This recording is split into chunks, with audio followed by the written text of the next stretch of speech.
Tuesday, December 29th. Please stand for the pledge.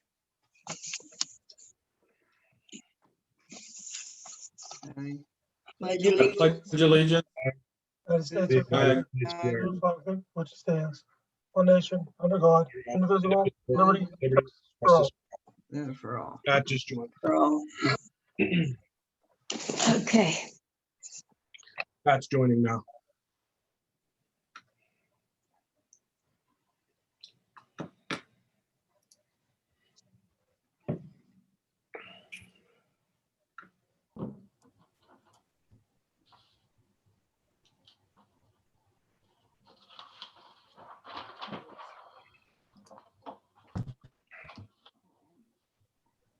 You're muted, Pat. Pat, you're muted. There you go. Okay. Roll call. President McCarthy, Present. Dr. Carpenter, Present. Mr. Forbeck, Present. Ms. Lalbo, present. Mr. Matlin, Present. Ms. Provenza, Present. Mr. Suchovich, Here, Mayor Recupero, Present. Mr. Alexander, Here. and I am also here. Okay. Do we have any registered comments? No, we don't have any registered comments. Okay. We have public comment, though. We have- Okay. Go to So the public comment. first will be either Dawn or Rhoda Wharf. Hold on. Okay. You're on mute, guys. Okay, can you hear us now? Yes, sir. let me Okay, go it'll first. be, okay, it's Okay. both of us. Okay, go ahead. Okay. I have two agenda-related items. I would like to read some of my thoughts for your consideration. Agenda item 1, it's imperative that you select a qualified individual to be the interim manager for Verona. Having said this, I feel the most logical approach is to hire Mr. Douglas Shields. He has the support of some of the members on council, as well as many of the Verona's registered voters. Mr. Shields is an individual with 20 years' experience within the Pittsburgh City Council. In his resume, he states in detail his ability to handle the managerial duties under 4 key categories, which the second category is municipal governmental operations, which is key to borough's managerial requirements. In his own words, he states that he is fully familiar with all aspects of local government operations, familiar with operating and capital budgeting and analysis, familiar with pensions, familiar with public works, familiar with zoning, familiar with planning and comprehensive planning, familiar with human resources, familiar with housing recovery, familiar with building codes, and familiar with intergovernmental cooperation. Rather than being rushed as a council, this would give you the luxury of time to carefully select the most qualified full-time borough manager. Item 2 from the agenda. Also, when you post an ad for the position for manager, could you also include an advertisement for a code enforcement officer to complement our current code officer? These are 2 very important positions that need to be filled in a timely manner. Lastly, in relation to the budget, I would appreciate council posting the audit visibly for the public to view. In closing, I would just like to say, this is a once in a lifetime opportunity for Verona to secure a qualified manager. Thank you. Thank you. Oh, I didn't finish saying that. Anybody else? Yes, sir. I wasn't sure if Donald was going to. I wasn't either. I'm going to hold off until later, if that's okay, if I could split my time later on. Sure, Don. Fine, sir.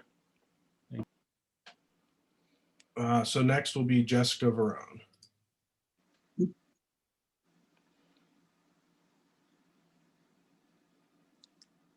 Around 722 Bruneau Street.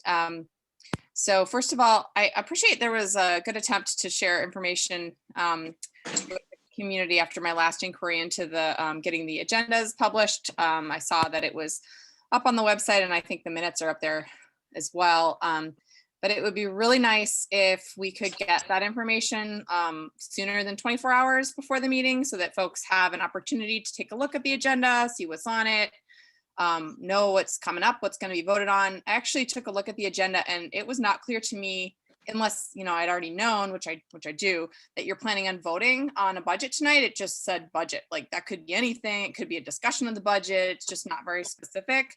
So I think there just needs to be a little more thought put into drafting that agenda, you know, maybe editing it to make sure that it's clear what's going on during the meeting, so the public is aware. I would really appreciate that. And then I also have a few questions about the borough manager search, since I know that's on the agenda, and what your plans are to find a new full-time manager.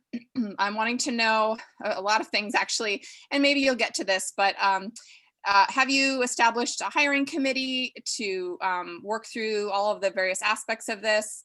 I'd like to know how you're going to be advertising for the position. You know, are there specific job boards, different associations you're going to reach out to make sure we have qualified candidates? You know, if you need a master's degree, maybe checking into some of the local universities that have master's degrees in public administration. So also what the process will be for reviewing and selecting applicants. You know, who's going to conduct those interviews? Have you kind of thought about what that process will look like? Do the folks conducting the interviews have experience doing that? I've done that before, and it's tricky. You know, if you don't have that HR background, or you haven't been involved in it before, I think it'd be a challenge for any small borough to go through this process. So I think the more thought we can put into it, the better. You know, are we planning for second interviews if we get a lot of qualified candidates? I also have some significant concerns about the time frame. Since the position hasn't been advertised yet, it seems extremely unlikely that we're going to get someone in the role by the time that Mr. Kenna leaves at the end of January. It's just actually impossible, as far as I can tell, because whomever you interview needs to be, you know, offered the position. They may have to leave a couple weeks notice at their current job. So the odds seem very, very, very slim to me that you'll get someone in that role by the time he has to leave.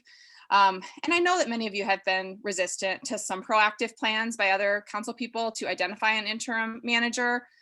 So I would only assume that this means you have a pretty solid plan in place to fill that gap in leadership for the community. I think we deserve that.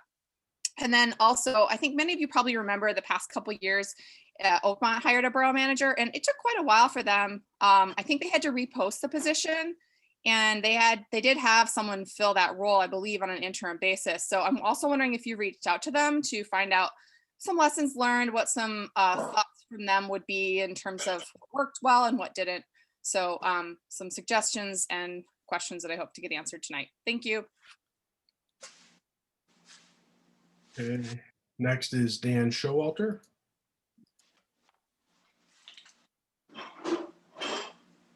Dan. Hi, guys. Can you hear me? Yep. All right. Dan Showalter, 440 North Avenue. Straight off the bat, I'd first like to thank Ray, Sergeant Jerry, the EMS, and all the volunteer firefighters for this past Christmas parade, and especially the gentleman that was driving the truck that I was standing in. He expertly dodged the potholes on the street, and he saved my knees a world of hurt. And I would especially like to thank Mayor Dave for giving me the opportunity to play Santa this year. I can personally say I had a ball doing it, and we had a pretty good turnout in the borough, and the smiles on the kids' faces was just phenomenal. So anyways, thank you, Mayor Dave. I really do appreciate that opportunity. Speaking here strictly as a Republican, I have reached out to Jim Ashbaugh, Leo, obviously Jeff Adobe, and other Republicans in this borough that would prefer their names not be used. And all of us are behind the idea of Doug Shields. This is a bipartisan issue in this borough that doesn't come along very often. You have a wide swath of Democrats in this borough and the Republicans of this borough in favor of the idea of Doug Shields. Coming out of 2020, between COVID, the contentious presidential election we all just went through, we have an opportunity here in this borough to unite Republicans and Democrats behind an idea. And the only thing standing in the way of this right now is 4 members of council. The will of the people, Republicans and Democrats combined, are the idea of Doug Shields. I would ask council and the 4 members of council that are opposed to this idea, please reconsider. I cannot imagine that there is going to be somebody coming down the line that is going to have a resume anywhere even close to what Doug Shields has. And as an interim borough manager, I think he would do a phenomenal job. So speaking for Republicans in this borough, I can say Doug Shields is our guy. And I am pretty confident I can speak for a vast majority of the Democrats in this borough. Doug Shields is our guy. So please, the 4 members of council, don't stand in the way of the will of the people. This is what we want. Thank you and have a good night.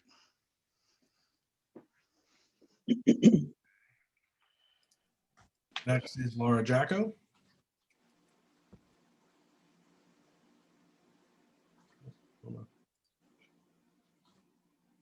Hello, can you hear me? Okay, sorry, I'm on my phone, so I have some connection issues right now. So just say something if I hiccup. 437 North Avenue. I also kind of wanted to echo a lot of the same thoughts and concerns that some people had. I think it's pretty obvious at this point that by the time that Jerry leaves, there's not enough time to get in a full-time borough manager. So I would like to see, to see what our plan is. And I think that having an interim person come in the meantime so that we have some time to, hire the right person, really have a thorough and open vetting process would be great. And I think that we should frankly be honored that someone as esteemed as Doug Shields has offered to come in and help us. Like, this is a gentleman who is offering to use his expertise to help us out. For those of you who care to hear what my personal opinion and interactions with him have been, I think I mentioned this at the last meeting. I've personally worked with him on some issues over in Oakmont, and he has been nothing but professional, kind, and we got the work done together. I was really impressed, and I was personally honored that I had the opportunity to work with him. And I don't want Verona to seem like a petulant child that is just turning down offers of help from very, very qualified people. If there's members of council who, again, care to think what my professional opinion is, as someone who works in the nonprofit field and also in the activist community in Pittsburgh, my opinion is that I had a really good experience with this gentleman, and I would really like to see us, take that time that he has offered us, take that breather, take that space, take his connections, and find really the right person for the borough manager position. And I would like to, definitely hear what some sort of a plan is tonight, and a structured one at that, because we're running out of time at this point. That is what I have to say, and thank you very much. Okay.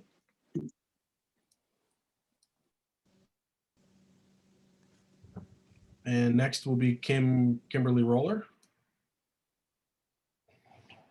Hey guys, Kim Roller, 853 First Street.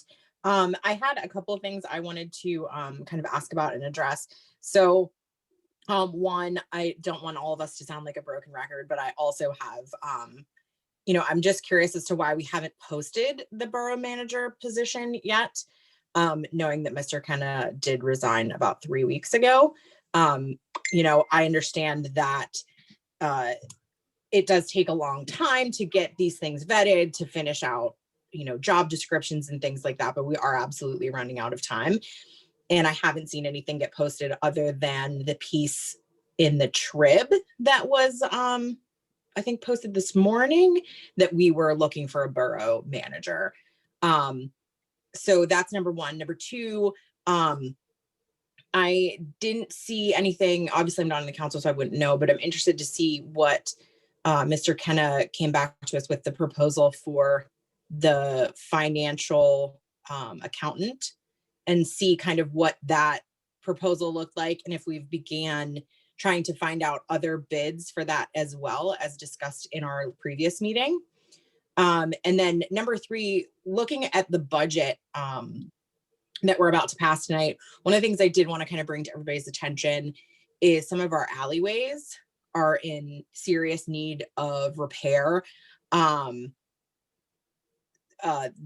alley behind my house, which I'm sorry, is completely blanking on me the name of it right this second, but the potholes in it are absolutely enormous. And even after the thaw, there were still huge craters missing. The plows actually can't get through that alley and really plow well. And it's starting to become a little dangerous, I think. So I wanted to see if that, Mr. kind of talked about the infrastructure improvements in the borough. I wanted to make sure that that was also on our list of infrastructure improvements for Verona for 2021. That's it for me today. Thank you very much, guys, and I appreciate all your hard work. Okay. Next will be Vince Flota.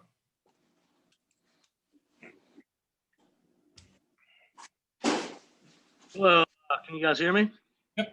Yep. Vince Florida, 323 Penn Street. I just want to mirror what everybody else has been saying. I'm very interested in knowing what the plan is by council for the full-time borough manager. I also would like to know why a job posting hasn't been made yet. I understand the holidays are upon us, but I mean, we knew 3 weeks ago that this job was going to be vacant come the end of January, and for 3 weeks we haven't posted a job opening. So it kind of seems to me like council doesn't want to fill the position. So I would really like to hear why a job hasn't been posted and what the borough's plan is. Thank you very much. Okay. Next is Trish Showalter.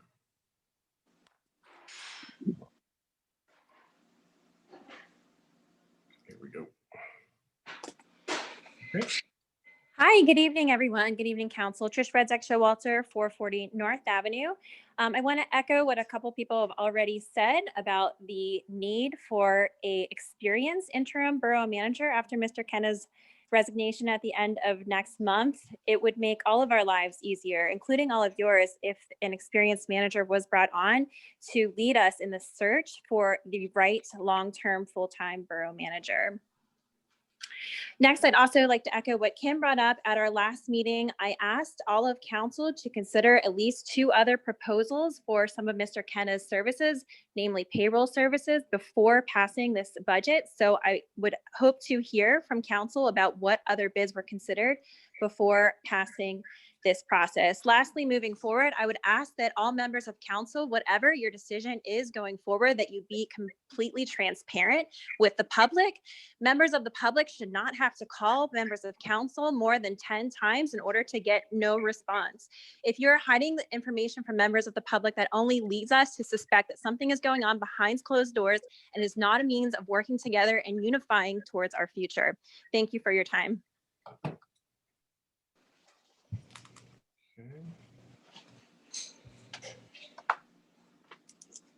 And next is Jen Marasco. Hi, can everyone hear me? Yep. Jen Marasco Coon, 455 North Avenue. I just want to agree with everyone who's spoken before me about the interim borough manager. I think it's really important that we have a plan in place for a long-term solution for Verona. We have a bright future ahead of us, but we need someone who is going to lead us there, and we shouldn't rush it. We're still in the midst of a pandemic, and it is the holiday season. So trying to get someone who's qualified, who will lead us in the right way by January 30th is not a reasonable amount of time for you as the borough council, but also for us as the public to be involved in this search as well. And I do want to ask, I know it's the holiday season and everyone was busy. I was dealing with some hospitalizations for my daughter. I still had the time to write all of you about my concerns and my thoughts about Doug Shields, and only 2 of you responded. We voted you in place. We expect transparency, we expect answers. So when someone sends you a message, you can at least respond. You might not have the answer, but you can at least give a courtesy and acknowledge the email. I find it very rude and irresponsible for those who did not respond to my email. If I can balance dealing with my daughter and hospitalizations that are going on with her, but still find time to care about my community, you all can at least respond to an email. And at least you could have said Merry Christmas, but you couldn't do that. So I'm just really, really angry at all of you who did not respond. So I'm very interested to hear your plan for Verona and our future. Thank you so much. Okay. That's it. Oh, wait, Rhea Homa. Hi, everyone. Raya Homa, 742 Brunot Street. I asked at the last meeting if there was a plan in place to quickly hire a new borough manager, and I was told yes. I can't help but realize that you knew there would be a need for a full-time manager since the budget was released in November, and with a line item for a full-time manager, you knew then that this position would need to be filled. And now 3 weeks have passed since Mr. Kenna resigned, and now there's only 5 weeks until his resignation is actually effective. And I don't understand why this process has not been expedited and transparent to all of us and even other council members. Also, I understand that there may be some professional biases against Doug Shields. However, I think it's extraordinarily concerning that Pat, Ray, and Mike intentionally did not attend a meeting to discuss qualifications of a person who's interested in filling the interim position. The only concern I have heard against Doug Shields is that an interim borough manager would be required to be brought up to speed into the borough's affairs. I would like to respond that a borough manager worth their training would be able to jump right into the responsibilities of the position. The possibility of a learning curve is not a reason to continue depriving Verona of a trained and skilled borough manager. I think that it is unfortunate that the personal fuss of a few council people is withholding a great opportunity for Verona that your constituents are demanding. Also, I would like to state that rehiring Jerry is not, I do not see it as an option. I also do not see it as an option to rehire Jerry with an assistant. I am sorry, but Jerry does not fit the job description. If there's a plan to extend Mr. Canada's work in this position, there needs to be a clear temporary contract while we continue searching for an experienced and trained borough manager. Among many things that I hope to hear answered this evening, I would like to hear specific reasons why Mr. McCarthy, Mr. Suchevich, Ms. Laubo, and Mr. Forbeck are specifically against Doug Shields. This has not been made clear to us. I've also heard many citizens have emailed and called members of council about our expectations for the borough manager position. Unfortunately, I've also heard that some members, particularly Mr. McCarthy, have ignored calls, emails, and have otherwise refused to discuss this topic with residents. My questions are, why the silence? Why the lack of transparency? And why did you run for council if you refuse to work for the public who you serve? We are watching how each of you are handling this situation. We are watching each of you, and we will remember when we vote as well. Thank you. Okay.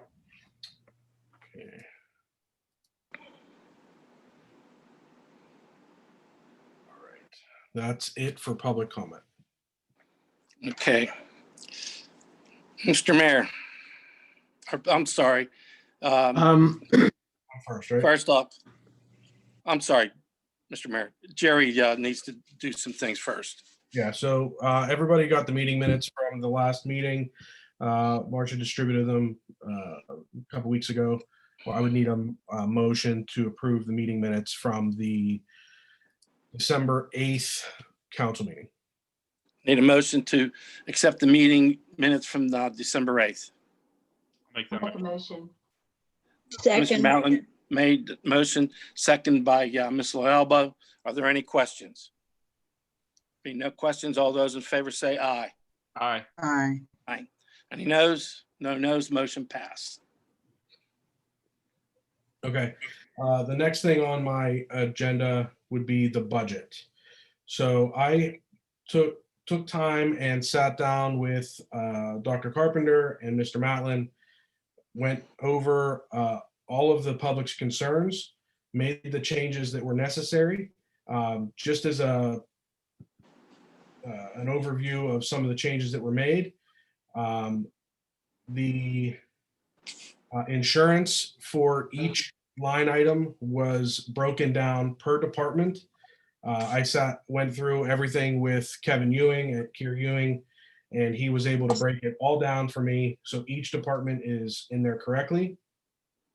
I was able to increase the code enforcement officer's salary to $50,000, back to where it was, so we can hire, like Mrs. Worf requested. If council would agree to do that, we can hire an additional code enforcement officer to help Mark. I reached out to PennDOT, and actually Craig is I think he's going to talk about the winter maintenance agreement for 2021. We talked about that. The expected amount that we're going to receive for 2021 is $3,111. So I added that in there.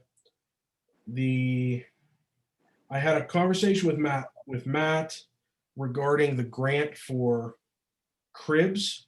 The initial amounts that he gave me was that the total project cost was going to be $201,750, and that there was going to be a grant match there of 15%. That has changed. We actually got approved for up to $200,000 in grant funding with a 15% match. So total project cost is actually going to be $235,000 with a $35,000 match. So I made that adjustment in here. I went through and provided them a breakdown of every line item in the Parks and Rec department to show how everything flows in there. Everything that was requested is in there. Everything's in there. I think that's it for the adjustments. We have a balanced budget. I provided it to council a couple weeks ago, I guess, last week. Balanced budget with a $64 surplus. So I feel confident in this budget. Everything that was requested by department heads, the public, the different boards has been addressed. So I would ask if a motion could be made to pass the 2021 budget. Someone want to make a motion to pass the 2021 budget? I'll make that motion. Mr. Suchovich made a motion to pass the 2021 budget. Do I have a second? Second. Second by Ms. Loalba. Are there any questions? Yeah, I just I have a want question. to, Dave, go ahead. I'll speak after you. All right, Jerry, is it in the budget? I know I talked to you about cameras in the cars. Yep, I did. I added that. I did add that as a line item in the budget. All right, thank you. Yes, sir. I was wondering, I believe Kimberly Roller brought up about paving some alleys. I don't know if that's something that comes out of liquid fuels, or is there some leeway in the budget to take care of some of the really bad potholes in some of the alleys? So typical maintenance, yes. Paving those alleys has been something that we've needed to do for a while. I think Dave's work at Mr. Matlin is working on the priority list of all the streets in town that need to be focused on. In this year's budget, we need to finish the Second Street project. And we have a significant grant match for the reconstruction of First Street. So I'm not sure what leeway we have for 2021. I know that's not an answer that anybody wants to hear. But once we get that priority list in order, then at least we can communicate with the residents when that street is slated for paving. So we'll have a better idea for going forward. Okay, not that this is directly a budget question, but maybe if there's really bad alleys, we could find some gravel or something and fill the potholes temporarily, just, until they can be paved properly. I mean, AJ and the crew cold patched them. Sorry, Dave, you could probably. Yeah. Sorry, I was just gonna say, Nancy, I was gonna suggest that I'll get with Matt and Jerry and or AJ to figure out if there's potholes. I mean, I think we should be able to address them temporarily. Mhm. Maybe that's what Jerry was gonna say anyway. Okay, all right. I think Yeah. I'll take a look at the alley behind Kimberly's house, but I think in the past I've talked to Matt about certain potholes and stuff, and we've been able to get them addressed. When he feels that it's a worthy option. So I think we can look at that, and I am working on the inventory of roads, and like Jerry said, I think once we have that, we'll have a better idea of what the priorities are. I think because First Street's kind of been on the docket for a while now for this year, and with the match and everything, it's a pretty big project. It's a fairly significant road, and I think a lot of people have been complaining about that one. I think that is a good priority to knock off the list for 2021, and we can look, once I finish up this inventory, we can look towards future years with whatever money's available, how we can best utilize it. Hey, weren't we supposed to help you with that inventory or with the ranking system? Yeah. Mike, I've been chipping away on it. I'm making pretty good progress. I've actually been working on it this week, and I know you offered to help, and so I'll let you know once I'm finished, and we can split up and start to tag the ratings and everything in there. So hopefully have it done soon. Nancy and Dave, that's the alley that I've been asking for quite some time. That alley is just beyond repair. And I even have suggested when they do the streets or any of the alleys, surely there's some material left over. Now, not now because weather doesn't permit, but when weather does permit, that even if there's some material left over, that there might be enough to actually pave that alley. It's not that big of an alley, but it is a major mess. The holes are not little holes, they are deep. And in the summer, there's actually bugs and stuff that just permeate in that water. It's a bad situation. And I'm again chiming in, we need to get that thing fixed. Thank you. Okay, so thank you all for indulging that tangent. I also wanted to say about the budget that I appreciate, Jerry, the time that you spent, not only in meeting with Dave and myself a couple of weeks ago, but then the subsequent time that you had to take to check into all the things that you checked into. I wanted to ask you about Mr. Hahn with PennDOT. There's something going to be happening there that maybe wasn't originally included. And the other thing I just wanted to say, I think there's, still some things like with the major and minor expenditures and things like that that could happen in the future. But I do agree that the budget, can be passed obviously for tonight. So appreciate it. Always room for more things, but I was wanting, if you would, for the public, talk about the snow plowing of ARB or whatever you found out. The snow plowing, I talked to Mr. Hand from PennDOT. We have a winter maintenance agreement that actually just came due, and Mr. Alexander is going to present it for, we have to pass a resolution to approve it.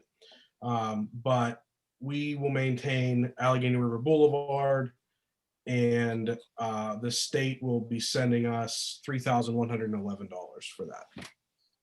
Okay, so that is, I think if I recall reading your email, that is included in the budget now. Correct. For revenue. Correct. Okay, great. Thank you.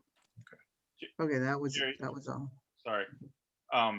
That maintenance, does that just cover, what all does that cover? Is it just like snow plowing or everything? It's a winter maintenance agreement. It's just snow plow and salt. Okay. So everything Jerry, else how is far does that under PennDOT's purview. Yeah, any road repair, from what I understand, any road repair, potholes, things like that, the state has to do all that. Okay, thanks. Jerry, how far does that go down to McDonald's? I don't think that it goes the whole way down to McDonald's. I don't know off the top of my head how far it goes. Okay, okay. We manage the whole thing and they No, pay. it goes from, Could you repeat that that? snow removal goes from, What, from the I'm sorry. cannon, maybe? the snow removal. Is Dave All right, I'm going to freezing? speak for a second. The snow removal goes from James Street to, I believe, over the viaduct. Okay, all right. Thanks, Dave.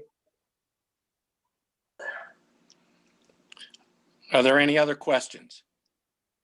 My only question is, what, I mean, I don't know if we need to determine this before passing the budget, but as a lot of people have alluded to, what the plan is for the borough manager and what's being, Jerry, if I understand correctly, for the month of January, you will be continuing as currently your same services and fees, correct? Correct. So we obviously have it in the budget for a manager position beyond January.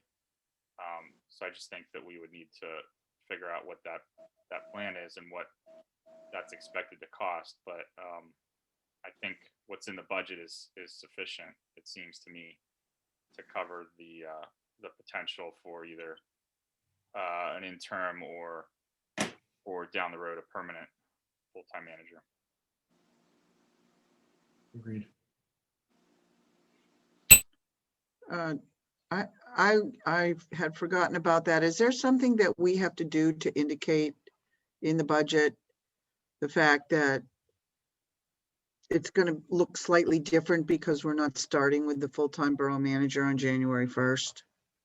I think because the number is set at 70 and I don't make that, you're going to end up under budget at the end of the year because of that 1 month.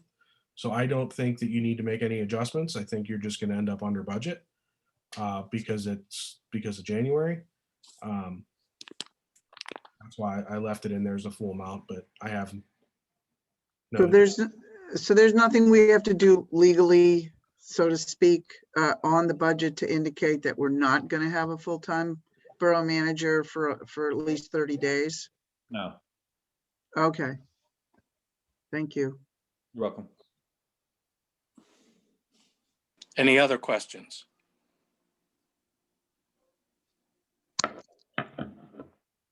All right, being no more questions, all those in favors of passing the 2021 budget, say aye. Aye. Aye. Any noes? No noes. Motion passed. Budget. Go ahead, Mr. Kenna. Anything else? The only other thing that I wanted to bring to everybody's attention, in case you don't already know, the cleaning, the gentleman that cleaned for the borough has resigned. He was decided it was time to retire, and we need to find somebody else to clean the borough building. We had a temporary person a couple years back, 3 years back, when Bob, the guy that does it now or did it, was sick. We had Gene's Custom Cleaning come in and cover for him for a few weeks. So I'm not sure if that's the direction you want me to go in the interim. If you want to put together a bid spec for the cleaning, and then do maybe some interviews and try to find the best fit. The person that's going to clean for the borough has to be, they have access to the police department to clean the cells and things like that back there. So it's important, I think, that we interview this person and decide who's going to be the best fit for the job over and above. I don't know if we even can, besides a low bidder, and it's not, I don't think it's over a bid threshold. If I remember correctly, I think that his salary was somewhere around $5,000 or $6,000 a year. Yeah, so he was taking a little less than 5,000 a year, so I don't think he's over any sort of bid threshold. Way under. Yeah, so however council wants to handle it, if we just want to get 3 quotes and then do some interviews and then pick the best candidate from there, I wanted to get everybody's feedback tonight. Jerry, how many days a week does he work? Two times a week. He came Monday and he came Thursday in the evenings at like 4 o'clock, and he would be there until it was cleaned up. Till what? Until he was done. I'm not sure. 6 o'clock, 6:30. Is there a job description for him? We don't have any sort of job description for him, so it would be something we would have to put together. He's been doing it for a long time. So he's been cleaning for us, and we don't have a job description for that position. We would have to come up with that, and also maybe put it together an ad as well to put out for that. Yeah, just to get quotes for it. It doesn't have to be advertised. It's less than 5,000. That's what Right. Whether it's the same or more, I don't know what it'll come in at, but he's pretty well under the bid threshold. So I don't imagine it would be enough to need 3 bids, more than just 3 quotes. But the spec, I mean, basically a spec of what needs to be cleaned, how often it needs to be cleaned, and what were we paying him an hour, basically, and have someone put an ad in the paper for it, or to get some quotes on it. What does he need any kind of or does this person need any kind of a background check or anything if he's doing the police department, or is that? They should do a Yes. background, yes. It certainly would not hurt. Criminal background check should be done, yes.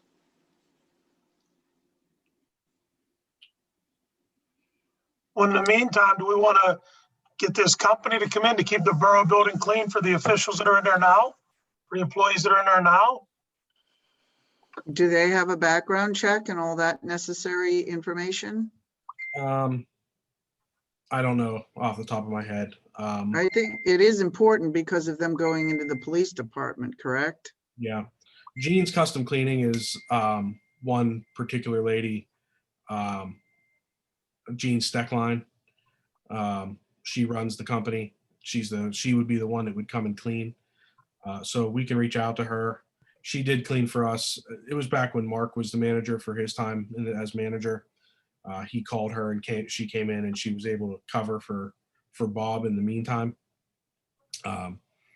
We can call and see, and then see what kind of, I mean, does council want to, do we have the chief do some sort of background check on her? She may have one, have the chief, talk to her and see if she has one done. And if not, the chief should do one if she wants to apply for the job permanently. Okay. Another question though, have we looked around the surrounding communities to see who they have, and like Oakmont, or even, across the river, Blawnox or whoever, that's a small community, maybe the people that are cleaning for them already have all this in place, and it would be close proximity. It's only 4 or 5 hours a week. Maybe we could do something like that as well. Yeah, we've not done any of that. He just resigned right before Christmas, so we've not done any of that. Okay.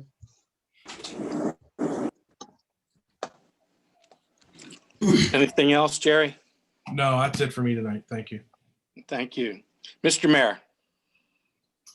Yeah, Cribbs Field, they're supposed to be starting demolition, I believe it was said the last meeting.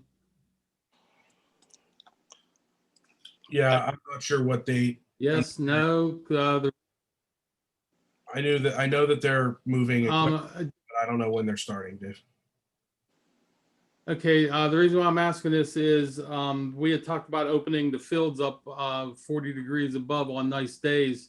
And I just thought about that after the fact of the meeting, that we don't, once they start, we're gonna have to close the field, because I don't want people in there with construction vehicles and them demolitioning and building and moving around and what have you. There was people in there today playing. Especially it's so close to the playground there. Agreed. I thought Riverbank was going to be the only park opened during the winter, where Cribs would be closed because of the field.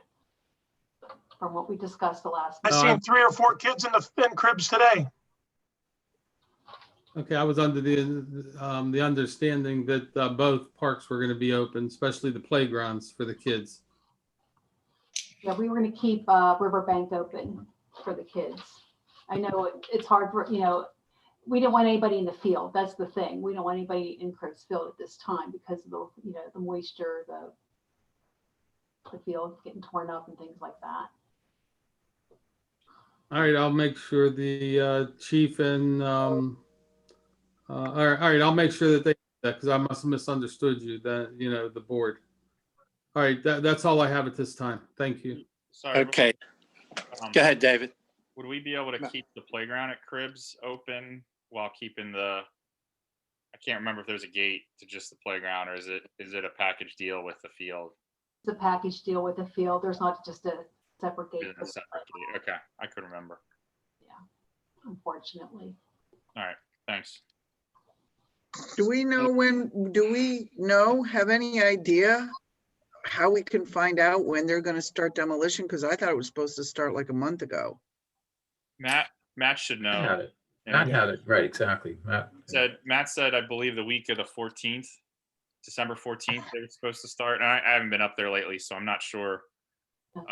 Maybe they were just mobilizing and getting equipment in, but I don't know what progress there's been made there. But Matt would probably have an update. There's nothing. Yeah, there's nothing in the field. No equipment. Well, let's ask Matt.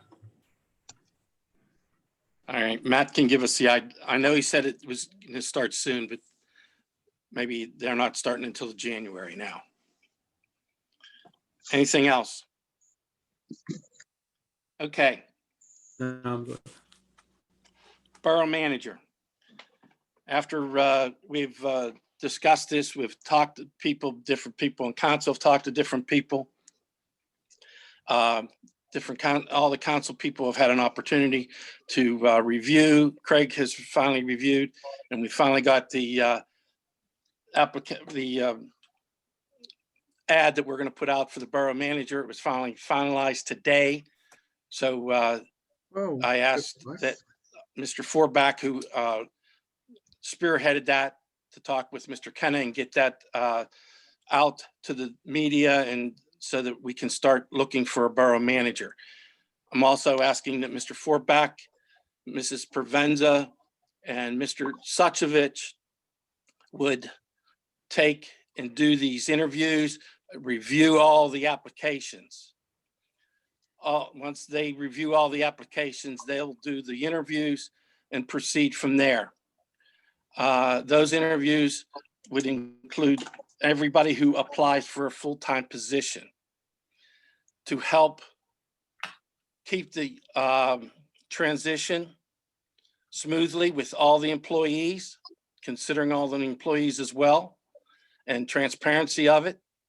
Mr. Kenna has agreed that he would stick around after January 30th to assist in that transfer, so we can get the right candidate for the borough manager.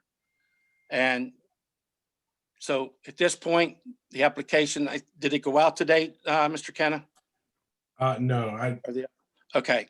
I know it was later that it was sent to you. So if you could get that out tomorrow. And we're going to proceed from there. A lot of people are not going to like this, unfortunately. A lot of people do like the idea that we've talked to. So that's how we're going to proceed. We think that this is best for all of Verona, because we want a good manager and somebody that will work for Verona to keep it moving forward. Okay. That's Okay, all. I'd like to ask a couple questions about this, Pat, please. Go right ahead. The advertisement that Mike put out a few weeks ago, was a good starting point for an advertisement, but Dave and I both were looking at that, given that we were also part of the committee doing the job description for a borough manager. Yes. Several suggestions were made. I have not seen, and I don't know whether the rest of council has seen the final product. And I think that it's only fair that everybody on council sees the advertisement that's going out, that we consider it, and that, I don't know if this is necessary, but we make a motion and vote on everything else. Why wouldn't we have that consideration given to us about this advertisement for one of the most important positions that we've ever tried to fill? I don't understand why just one person is writing the ad with a couple of suggestions from us and the rest of council's not seeing the final product. I'm wondering why. I'm wondering why we weren't asked to vote on this. And I have a couple comments on that. Well, one second. Proposal. 1 second. I was under the impression that Mr. Forbeck did send it out to all of council. Mr. Forbeck, answer that. We had the job description that everybody had, right? And then the ad is what Dave and Nancy and I were working on. And we did have, I incorporated both Dave and Nancy's information into that ad, and also ran it past Craig. Now, we certainly can send that out to everybody because that the final document includes all the comments to date. Now, okay, I just like to see that. I'd like to see okay. it consolidated into Yes. one final thing, because yeah, you responded to me about something and said it looks great, but I haven't seen the final copy of it. Okay, well, I think, Pat, that's fair enough. I will send it out. Fine, I thought you had sent it to everybody because yeah. I had a copy and I read it this morning. So why don't you make a motion to advertise the position subject to council review of the final draft? Somebody can make that motion. We need to put a date in place. Tomorrow or Wednesday. You mean a date to advertise it or a date till to accept resumes up until a certain particular time? That was a thing that we hadn't decided on in the emails going back and forth, to have a deadline for accepting resumes. I had suggested January 30th. That's what's Dave in there. concurred. Okay, Yeah, so well, I that's don't what's in- know. I haven't seen it. Yeah. Okay. So I took all your, I will send this out to you. I thought that was sent, so we'll make sure that goes to you. Before that goes out, I have a comment I'd like to make. Go right ahead. Okay. In that contract you're sending out, you have the amount of $70,000 in there. I personally do not believe that should be in there. I think that that's a negotiating type of job. And when somebody sees 70,000, they could say, well, hey, you know what? If they can afford 70,000, I'm going to ask 75. I think that should be taken out. I think It that's is- I thought it was. It is out. was, Yeah, I thought. we it was in haven't there. seen, you haven't seen the final copy of it, Sylvia. Well, I just wanted to know if it was in there because I don't agree with that. I thought that needed to be edited and then taken out. Mike, is there any way you can screen share the ad that you have the final copy of it to show both us and the public what's going to be sent out right now? Can you screen share it? I think I have to allow you. Hold on, let me do it. Okay. Yeah, I was just gonna send it right now, but that's okay. We can do that. Yeah, I mean, yeah, I'd love to have it in an email, but for the purposes of being in the moment, I'm thinking maybe screen sharing it would be a nice idea. Are you doing it, Jerry? Yeah, I think I allowed you. No, I'm not doing it. I allowed you to share. Oh.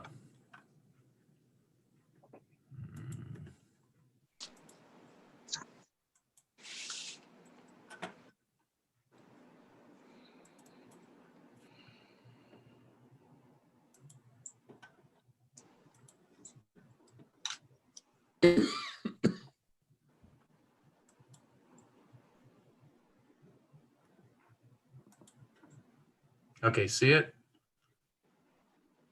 Yes. Yeah, I guess it's kind of hard for me to see this small print. Yeah, I took all your comments and what the last thing we talked about was about putting the decreasing that one paragraph, which I did. And there is no salary in here. Paragraph 4, right? The candidate, where is it? The candidate shall also demonstrate excellent communication skills with counsel. Yes, that's wonderful. I appreciate you doing that, Mike. Thank you. Yes. I just think it sounded better and it was more succinct. The position is open. Okay, so this is where I was wondering. It says this position is open till filled, but I was suggesting that we not have that in there, that we have a deadline. Resumes will be accepted until January 30th, 2021. Yeah, we have the January 30th, 2021. Where is that? Down here shall be submitted January 30th, 2021. Well, I guess I'm no expert, but I'm not sure why we need that sentence. This position is open until filled. What's the purpose of that? Well, I think it's if you want to extend the application further, you don't have that there. The first deadline is the 30th. I don't think it makes a difference whether this is in there or not, quite honestly. Yeah, I mean, like I said, it's not something that's in my, strong set of skills, but I just was not understanding what the purpose of that sentence is. I think the purpose of the sentence is that if you only get 2 candidates and they're not qualified, or 2 people that you don't feel are qualified, then you can extend it past January 30th. I think that's the reason why Mike put that in there, without having to re-advertise everything. We can accept the applications, further, yes. Well, can't we do that whether that sentence is in there or not? Is there some legal reason why we couldn't? I don't know legal reason, but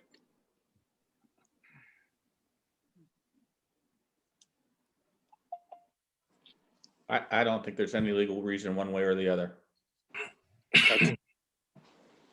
Okay, well, I mean, it's not the biggest deal in the world. I just don't see the point of having that in there. That's all. All right. Well, I'll send this out to you. So Jerry, hang on until Mike tells you to go ahead. Okay. Okay, you want to stop screen sharing now? Yep. Thank you. Are we voting on this or? Yes, a motion would be in order to place the ad in the newspaper. I'll make the motion, place the ad in the newspaper as soon as possible. Motion by Mr. Forback to place the ad as soon as possible. I need a second. Second by Mr. Suchovich. Are there any questions? Yeah, I have a question, another comment, whatever. First of all, I see that there's 2 hands up.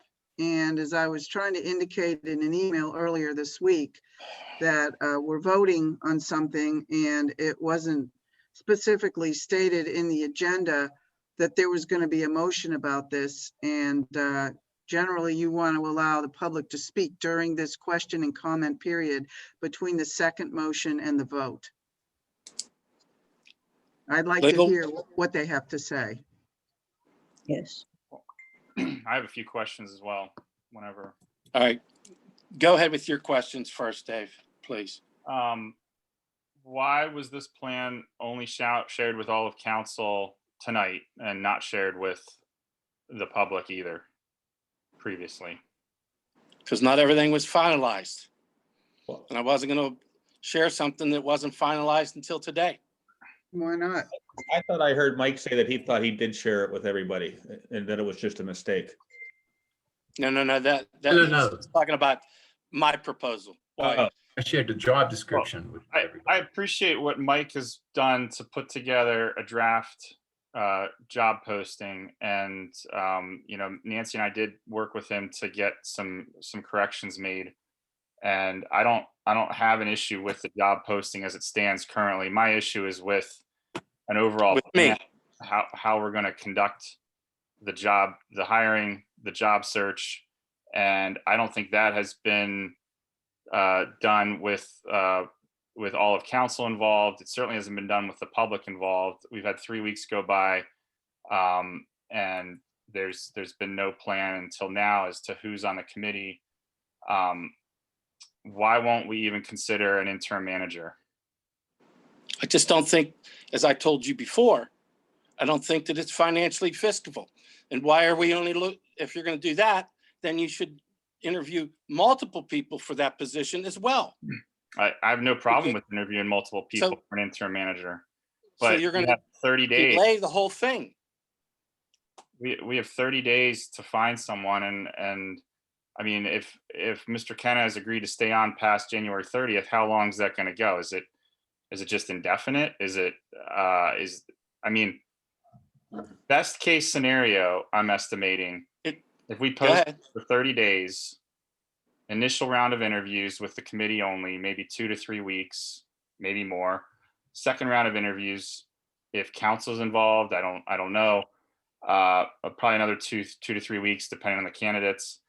If we have to negotiate and make a final offer with someone, or multiple people are still, need to be decided upon, probably another couple weeks. And then if they have to, if we choose someone and they have to negotiate a start date, which may be 30 days, if they have to give notice to another municipality, because I know from looking at other boroughs' job descriptions that 30 days is typical notice for resigning from this position or terminating someone. I'm looking at the absolute best case would be 2 months from posting initial advertisement. Worst case would be 4 months or even more. And I think as Oakmont found out, it took them a lot longer. As Nancy talked to Mike Foreman at the State Department of Community and Economic Development, he advised that to budget at least 4 months. I think that this is exactly the type of situation where an interim manager would do a lot of good, and I don't think it would be costing us extra money. In fact, I think it would help the transition go more smoothly, to meet with Mr. Kenna and go over some of those things and in January and move on from there. And I'm seriously disappointed that this was done seemingly behind closed doors, and that this council won't even consider an interim manager, let alone not even considering Mr. Shields. And I think that's an insult to this community. Thank you. So here's my opinion on it, and I know several folks. We've heard you all about Doug Shields. Yes, I'm sure he's a great guy, and he has a lot of great experience in government, but he knows nothing about Verona. The issue that I have, and I'll be honest with people, I think it would be much smoother transition if you have somebody already that's in the position. They know the people, they know how things work and how to move on, then to have a smoother transition from that to a permanent person than spending additional money on somebody else who may or may not, sounds like it'd be good on paper, but I don't know whether I want to take that chance. We know what we have with somebody who's going to be there now and who has done the job. And it just seems like it'd be a lot smoother transition to do it that way. And as far as we will be transparent with this, we plan on being transparent on this whole process as we go forward on interviewing the folks, etc. And you're right, David, it might take a couple months. I mean, you know what, and if it takes longer than that, then yes, I'll be all for it. Let's look for an interim person that maybe we need to go beyond that. But I think for the short term, I think we're okay to go the course that we are with allowing Jerry to continue until we at least have a chance to find this. And I'm not saying rush for this position. We're not going to rush through this and take the first person that submits a resume. Some of us have some experience hiring people. Yes, I think that was mentioned earlier. Do we have that? Yes. We've gone through this. So I just think that, and I heard everybody tonight, but I also heard from other constituents too that are concerned about the way that they're just putting somebody in there. So I have to think about the borough as a whole, not just one person or whatever. So that's why I really think that it'd be a smoother transition with allowing Jerry just to be there for a month or two extra. I have to agree with Mike as well. I think, Marcia, she's strong in the office too. She can answer the phone. She directs things as it is. I think, with the transition, I think we need somebody who works with the people that we have now, who knows the borough, who knows what's going on, will help the person that is hired move on to the next, into that position. That's my feelings. Well, I just want to say that I don't think it's going to cost any extra money. We're either going to be paying Jerry or we're going to be paying somebody else. So to me, that is a wash. It might be a few dollars more if the person who could potentially be an interim borough manager is working more in a full-time temporary capacity. But I think we can absorb that cost. When it comes to Doug Shields, we would save money because he doesn't need any kind of insurance. But I'm not going to insist on it being that person. But I do think that the borough would be better served by someone who can just devote their time just to Verona. Jerry, I'm not trying to say anything negative toward you. I'm just thinking that in the beginning of the year, it's tax season. You have a company, you prepare people's taxes, and that takes up a lot of your time in the first 4 months of the year. So there's that. And I'd also like to address the fact that this process and this plan, Pat, that you're proposing, when we're going through processes of other types, council generally is informed.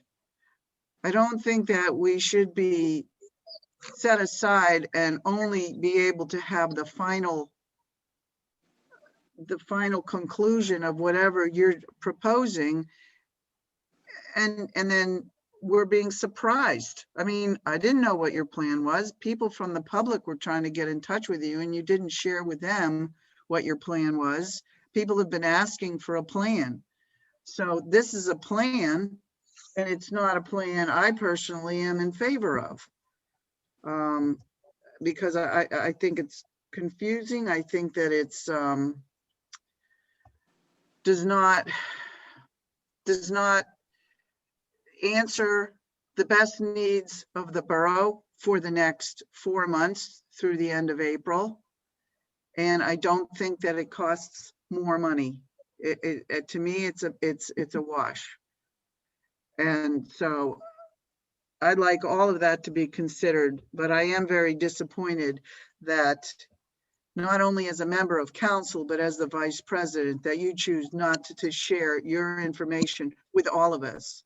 Now, obviously, some people on council had information that you were going to have this plan. Clearly, Mike knew because he's writing the advertisement. And basically, Dave and I just sort of commented on the advertisement. But why didn't we continue to work together like we were on the job description, which also, in my opinion, is not complete. There are No, many it's not. other edits So that are coming. as far as the advertisement goes, Nancy, I mean, we wanted to get this as posted as soon as possible. I had it written 3 weeks ago. So, I mean, it's know. like, I wanted to get this done. That's Yeah, why, so that's did why I I. was pushing it. Mike, I suggested that the three of us get together and in 30 minutes, we could have pounded this out. 30 minutes, I'm sure of it. But instead, I we had went all your back and comments. forth and back and forth with email over the holiday instead of just having a quick 30-minute meeting and consolidating all of our suggestions in one, and then we could have had it done. But we also need to all see it, and we need to vote on putting it out as a group. And people are just seeing it tonight. And a lot of us are just hearing the plan tonight. Not a fan. Well, the job posting, I mean, Mike, I agree, you know, getting that together, getting it out quickly, okay, but that's one small component of a larger plan, a larger process to hire someone, and there was no discussion about what that plan was and what it was going to entail, how long we expected it to take, who was going to be involved in the search committee, et cetera, et cetera. I mean, there's members of the public asked a lot of good questions tonight that are just now coming, you know, those answers to those questions are just now coming to light. And, you know, that's where I think we could have worked together better earlier on, as soon as we knew that Mr. Kenna was resigning and that the clock was ticking. No matter who we get, they're going to be new to the borough. But I'm going to make a comment about that. Mr. Shields is not new to Verona. He has spent time here. He knows the area. He knows a lot of the people here.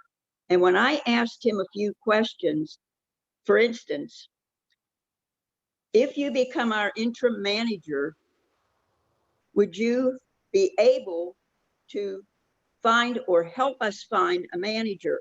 And he said, absolutely, that would be my first priority. And he said, I know of people who are extremely qualified and who would do a very good job. And you won't need to pay to advertise. He would do it for free. It would be part of his job. And the other thing is, I don't understand why, as a borough, we're supposed to work together. And as a council, we're supposed to work together. We had 3 people at the meeting when Mr. Shields was here on the Zoom meeting. Where was everybody else? Why would you not give him just a chance and hear him out? I don't understand that. I was very happy to do it. I didn't know him, but I was absolutely glad to hear what he had to say. I didn't see anybody else except the 3 of us, Dave, Nancy, and myself.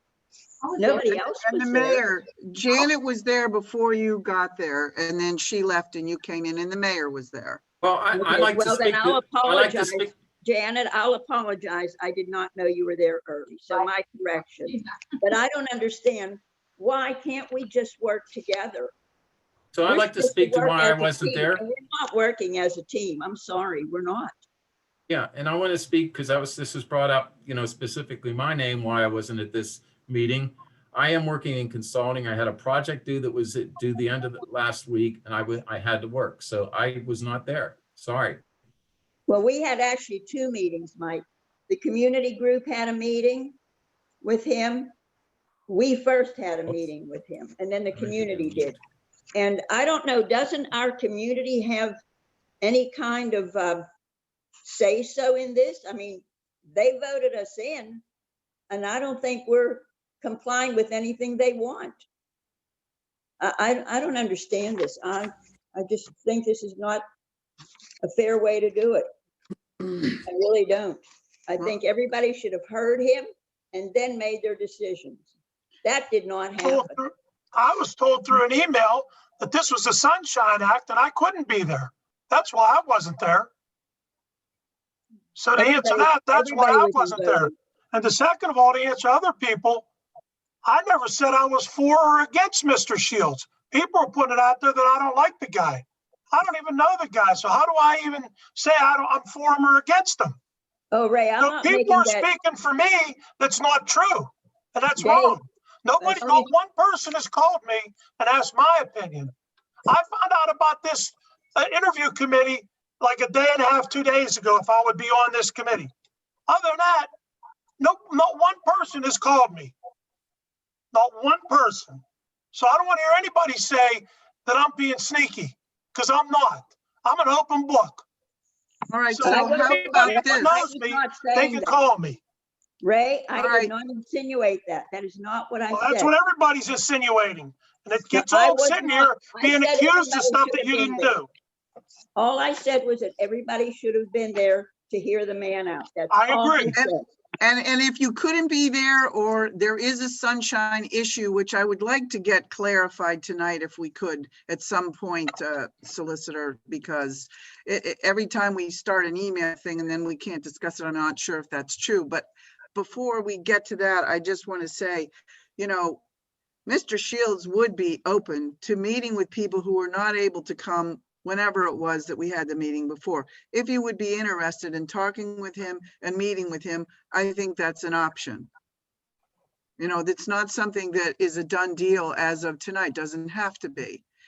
We have until January 30th or January 15th or whatever we want to make the time. If we wanted to have someone, not Doug or not Doug Shields, come in a week before Jerry's resignation date, then there could be overlap between that person and Jerry. But I would like to say that right now, the way things are when we voted on December 8th to accept Jerry's resignation as of January 30th, I don't think that we can just have a motion that says, well, we'll just keep Jerry until whenever we find a borough manager. That's a little too loose for my comfort. And I don't remember us having a motion that's saying we're gonna change Jerry's resignation date. So this is all very confusing to me from a legal standpoint as well as from other standpoints. Well, I'd my like to say concern, something. go ahead.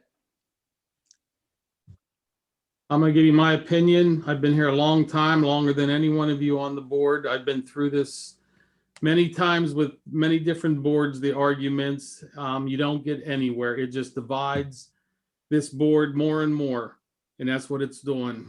I think what you're doing to the borough manager is you're putting him under pressure.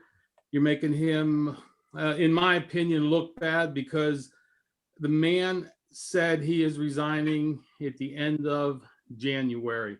It is up to this entire board. Every one of you should have got together and says, okay, we need to do something and we need to do it now, whether it's put somebody in temporarily or start putting the ad out as soon as possible. It's been what, 3 weeks and still the ad hasn't gone out. There is a person that wants to come in. I was there at that meeting. It snowed that night. I had to leave at 6:30 to go back to work, but I did attend that. I don't know the man. He was very impressive. He does not want the job full time. He did say he would come in, help, this board, work with the borough manager and help get this board a new borough manager. There ain't one of you on this board, including myself, that know anything about hiring a borough manager. And that's the honest truth. There's different organizations, and I can't remember the gentleman, Nancy, who's the gentleman that works, he said he would help, he works for the government. Oh, Michael Foreman, or Yeah, whatever Michael you're talking Foreman. about. Yeah, from DCED, yeah. And I Yes, talked to he Alon, was very Nancy. good there too. And it was brought up by Mr. McCarthy to get in touch with these people. And apparently you did, and nothing went, nothing went forward. It should have gone forward. Like I said, in my opinion, you're putting Mr. Kenna on the spot because he resigned at the end of the month, meaning that, he wants to be done, but he wants to continue doing the end of the finance of the borough. And I have no problem with that. And I hear the residents, they said, they would like to see Mr. Shields come in. I have no problem with that. But, the board should have found somebody in the last 3 weeks of, rather than just one person, like was stated. And somebody had said, well, I heard the opposite. They would like to, put out for another person to come in temporarily. But I don't see them, chiming in like the other residents did, against Mr. Shields and saying, hey, let's look for somebody else. You got a man that's willing to come in, use his experience, and let's move forward instead of the damn arguments that we have constantly about this.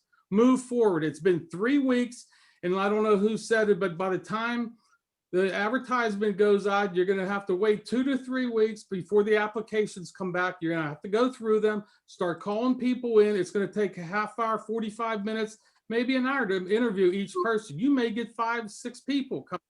So there's more time, wasted. Now, if you hire somebody, now they got to give anywhere from a 2 to 3 week notice to their employee. So now we're into February. And I don't think it's fair for Mr. Kenna, to be put in that position, especially at this time of year for him.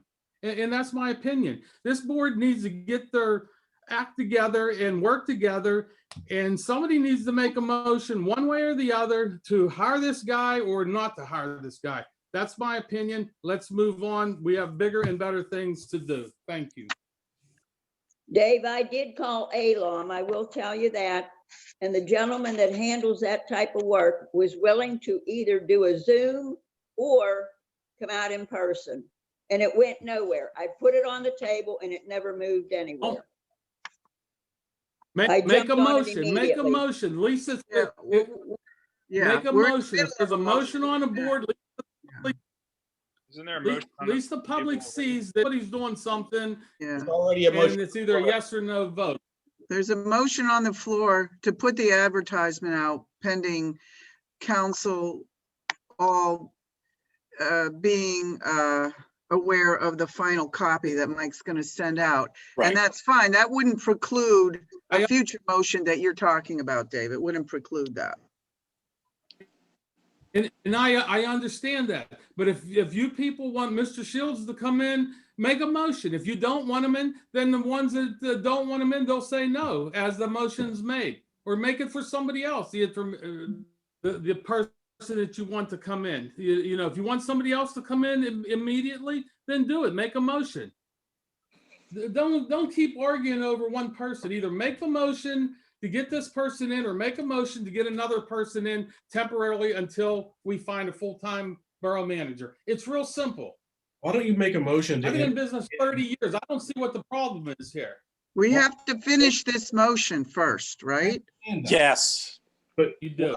make Yeah. a motion to either to bring him in and interview him as a whole, and then see if there's any other candidates that might want to come in as an interim, and then interview them and then make the decision that way. It's an easier search probably to find an interim than it is to find a full-blown manager. And if the difference in council is that you're not sure about Doug Shields, I mean, some of you didn't meet him, interview him. I think it would be, I mean, he deserves his time on the floor, so interview him. If there's any other candidates that are interested, interview them and make a decision, make a motion. Let's finish the motion that's on the floor right now Exactly. to advertise. There are 5 people waiting to be heard about this particular motion. All right. Go through those? Okay. So the motion on the floor is to place the advertisement for a regular full-time borough manager. Much of council's discussion went elsewhere, but the comments from the public would be relevant to the motion on the floor at this time. If another motion's made or something like that's made, those public comments can be made at that point, but the public does have the right to comment on motions that are made that aren't on the agenda. So with that said. So these comments would be related to the ad posting? Ad posting. The ad posting, yes. Okay. All So right. that's good. What? That's good to know because a couple of people did take their hands down, but we still have 3 people who want to speak to the actual motion on the floor currently. Okay, so first is Dan Showalter.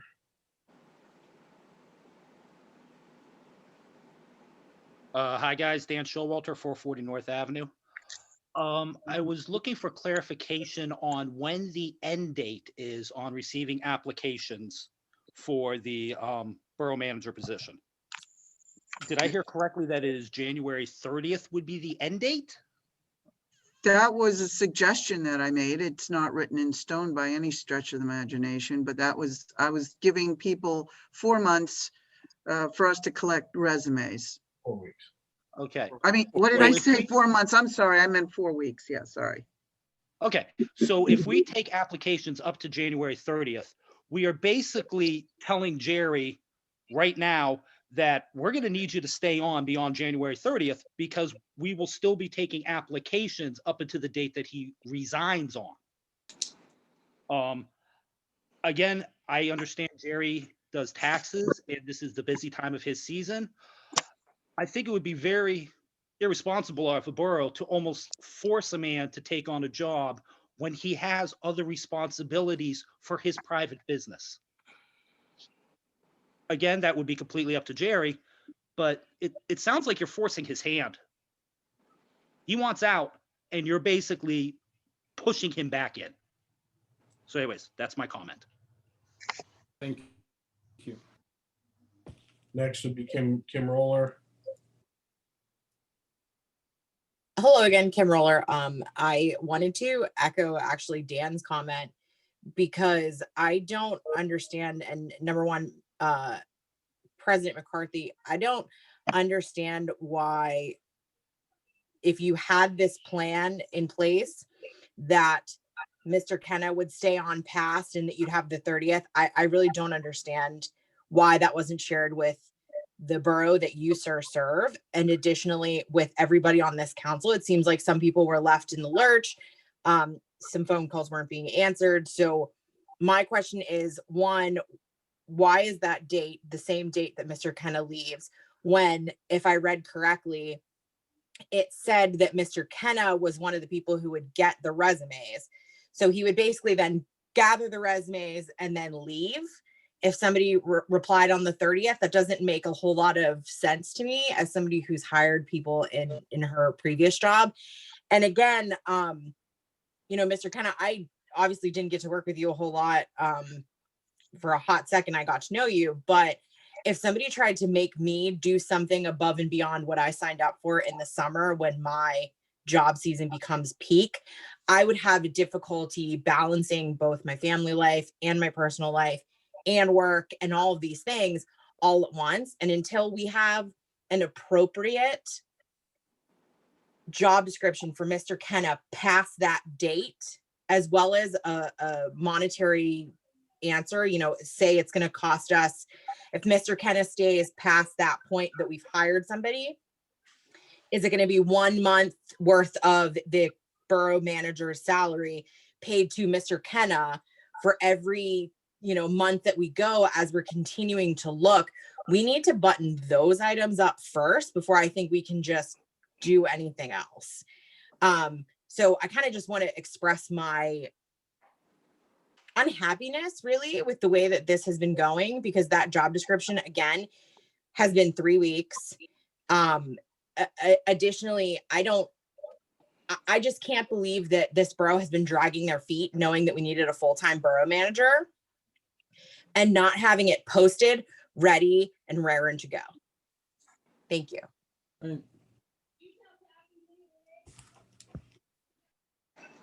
Next would be Joey Warren.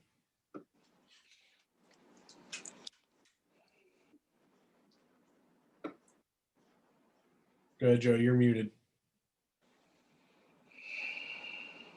Jerry, am I on? Yes, sir. Thank you. I appreciate it. I just caught up to the meeting. I wasn't here from the beginning, but it sounds like this is being done out of order to what should have happened over the last 3 weeks for getting somebody in place. I'm not sure. I think I missed it at the beginning, but who prepared what's being voted on right now? What council members or what committee had prepared it initially and provided it to the other members of council, I guess is a question I'd like to have answered. And just a comment in general about, the timeline doesn't seem to me making sense. 3 weeks have passed. We're about a month out from Jerry moving forward with his resignation and having to replace somebody. And it seems like an interim would make more sense, but it seems like there's being rushed to have a manager in place. So I guess the question to get me up to speed is who prepared what is being voted on right now, President? Thank you. So Joey, to answer your question, my understanding is that Mike prepared the advertisement at the direction of the president, Mr. McCarthy. So the first that I knew about it was when Mr. Forbeck wrote an email and said, here's an advertisement for full-time borough manager. So that's there not- was no exact- committee. There was no committee that was asked to do the advertisement. No, what happened was that there was that Dave, Nancy, and I were charged with writing a job description for the borough manager. And that's what we were doing. We were drafting that out. It's back and forth. It's still in draft form. That went to all the council. I said I would take a crack at doing the ad because we wanted that's more important to get that in, especially after the last meeting, to get the ad out before that we don't have to have the finalization of the job description. We could get the ad out and start getting resumes in as we develop the job description. So Dave, Nancy, and I developed that ad after I first drafted it. I had run it past Craig.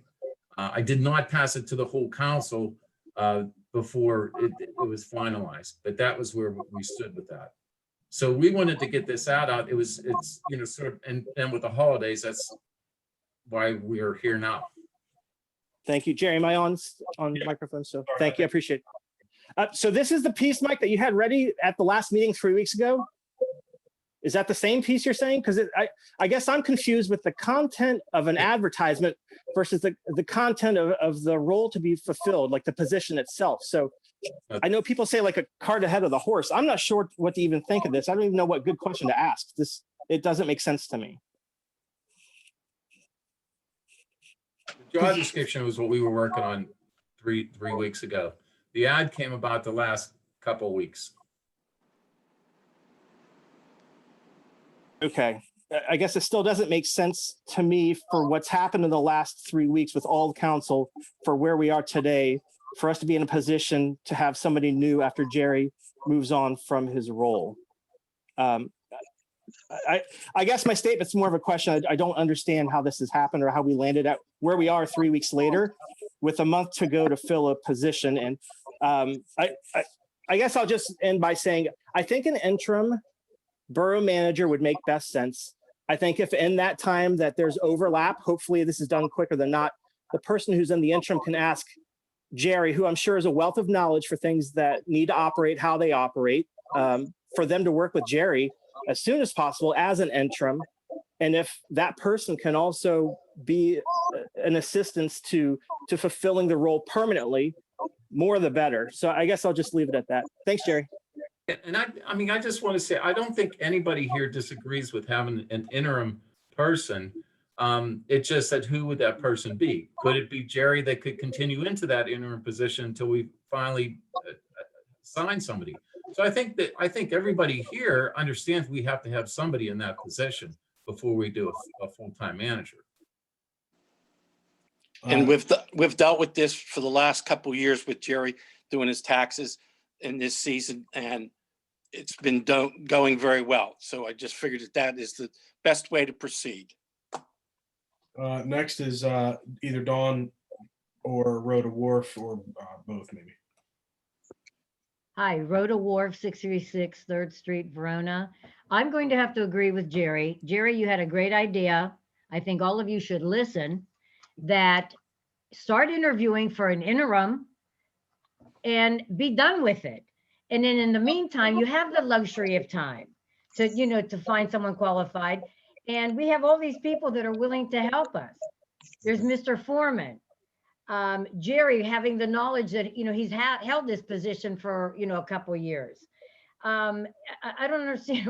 Doug is willing to help. Doug is ready and waiting. Yeah, I don't understand what the problem is here. You guys are making a bigger problem than it needs to be. And there's also ALOM that's willing to help as well. And Local Government Academy. We could probably find an interim if we choose not to use Doug Shields in the next 2 or 3 weeks. Hey, like I said, go with Jerry's idea. Let everyone, advertise it, call Doug. All of you sit on the interview and be done with it. Thank you for listening. Okay. Next is Stephanie Garrett.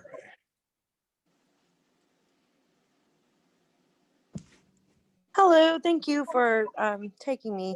So I think what really resonates with me with this whole borough manager thing is Pat's comment about people are going to be mad, and basically it is what it is. No, Pat, it isn't. It is what it is. You've got the whole town at your heels. You have not answered anybody. You have not talked to anybody. Half of you, no, most of you have not responded to my emails about the whole borough manager position. Dave Matlin wrote me back. That's the one person who wrote me back. Ray, you were tagged in those emails as well. I think it's absolutely ridiculous that none of you have listened to your constituents. And the only answer we get is, no, we don't think Doug Shields is a good fit. I wonder why. Do some politics have to play into that? I'm not for Doug Shields either way. If he works, he works. If he doesn't, he doesn't. But the whole fact that everybody sat here and listened to the town, you've gotten phone calls, you've gotten emails, and nobody has had anything to say except for at this meeting, and now we're going to decide to vote on something. That's ridiculous. This is ridiculous. You guys need to start listening. Elections are coming up. I've told you this time and time again. And for the third or maybe fourth time, I'm going to ask, why are you here? If not to listen to your constituents. Thank you.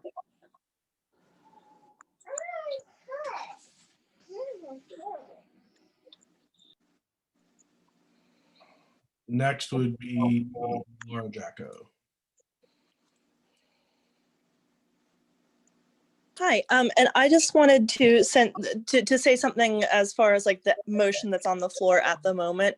I think that like something has been said about how, like, you know, well, we've been making Jerry work for the past couple of years, even in the busy season, you know, he can still stay on as interim. I don't think that that's actually necessarily true, because we're actually adding more to Jerry's plate right now. And even Jerry was suggesting that this isn't a bad idea to look for an interim. Like, we're adding extra duties on top of what he would already have been doing, which is looking for a borough manager on top of everything else. So we're putting an extra burden on top of this gentleman in his busiest season. That would probably make, if I was him, I would probably be going bananas over that. You know, and at this point, the job is supposed to be a full-time job. So no, he can't do this at this time because he cannot take on a full-time job on top of his other full-time job. Jerry is a nice enough dude. I don't know him that well. We've had some interactions, but I don't want to kill him by giving him 2 full-time jobs to do. And then also, you know, take on this additional responsibility of, you know, looking for a full-time manager to replace him on top of it. This poor man has done a lot. Like, let's just accept the help that we have. Look, you know, make this, you know, and I agree. Let's make this posting for an interim manager. You know, I like Doug. He's great, but sure, let's see if there's maybe another person. You know, have everybody interview him. I am all for an open and transparent process. Let's do it. Let's do the thing. Let's do it right, and let's not make poor Jerry, you know, do things that are just inconceivable for him to be able to actually do. That's my comment on the motion that's on the floor right now. All right. And next will be Mr. Floda. Hello, Vince Floda, 323 Penn Street again. I do agree with posting this job posting as soon as possible. I don't agree with the date.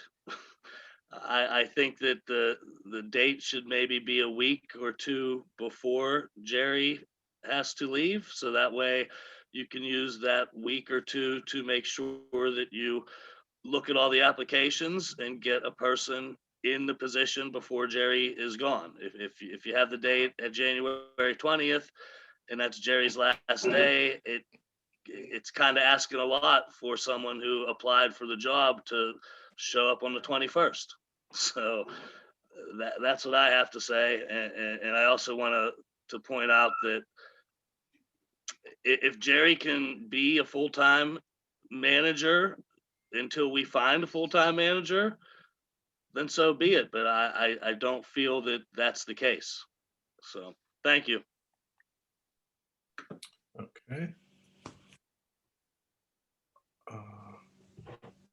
And next would be Jennifer Marasco.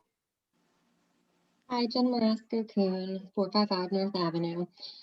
Mr. Forbeck, you mentioned that you've had this ad potentially ready for 3 weeks, but you didn't have the respect to share it with your entire council before tonight when you're going to be voting on it. I just don't understand how you all are working together. You were supposed to be on the same page. I mean, this is just very embarrassing and disrespectful of all of you and of our town.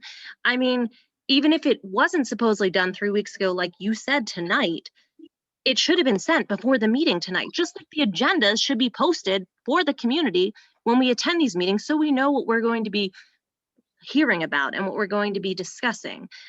This is a very poor display of leadership. And I understand we're in weird times, but that is no excuse. And the holidays, still no excuse. You all have sat here for an hour, 2 hours, saying how this should have been done with post haste. However, you haven't finalized it and you're just sending it out tonight. So that's just very, very disturbing. And you all are not on the same page. And I mean, Jerry's sitting here telling you he agrees with the interim borough manager. It makes sense to get that in place, whether you like Doug Shields or somebody else. They should be trained by Jerry and get to know everyone. And then Jerry will leave at his resignation date before his start of the busy season. And then you look for a long-term replacement who will hopefully be with us for years to come. Okay, and then they can learn the job at the pace that they need to take it in, not rushing it because Jerry's resigning and because tax season's coming up. You know, you people need to get your act together. This is just very disturbing. So the job description was shared with everybody, Jennifer. The ad was an administrative ad that was simply just to put in the newspaper. So that's what happened there. But I mean, the difference, ad, job description. It's a lot of difference. That should have been, that's being discussed tonight, should be given to all of the people on council so they know what they're talking about and that they are well versed in it. They should come to the meeting and be surprised and have to be screenshotted on a Zoom call. I mean, you were up and down, back and forth. You couldn't even read it. It's a whole page. You should just give due diligence to the other council members like you should give the community. I'm just very ashamed.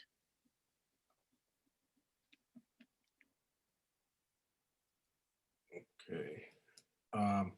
That's it for comments on that. Okay. I've lost my place. We've had the first and the second now questions. Okay. Are there any other questions? Would you please review the motion? If I remember the motion correctly, was to advertise this as quickly as possible for the manager's position. Motion first by Mr. Forbeck, It second. was first by Mr. Forbeck and second by Mr. Suchovich. Was that correct? I got Janet. I don't recall whether it was Janet or Ray. I don't recall. It was Mr. Okay.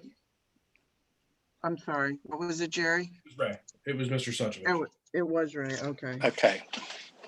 So one other thing. So it's been brought up now about the deadline, and I'm not clear whether we want to keep it at January 30th. I always thought that you had to give 3 or 4 weeks to collect resumes. Do we want to make it a shorter time?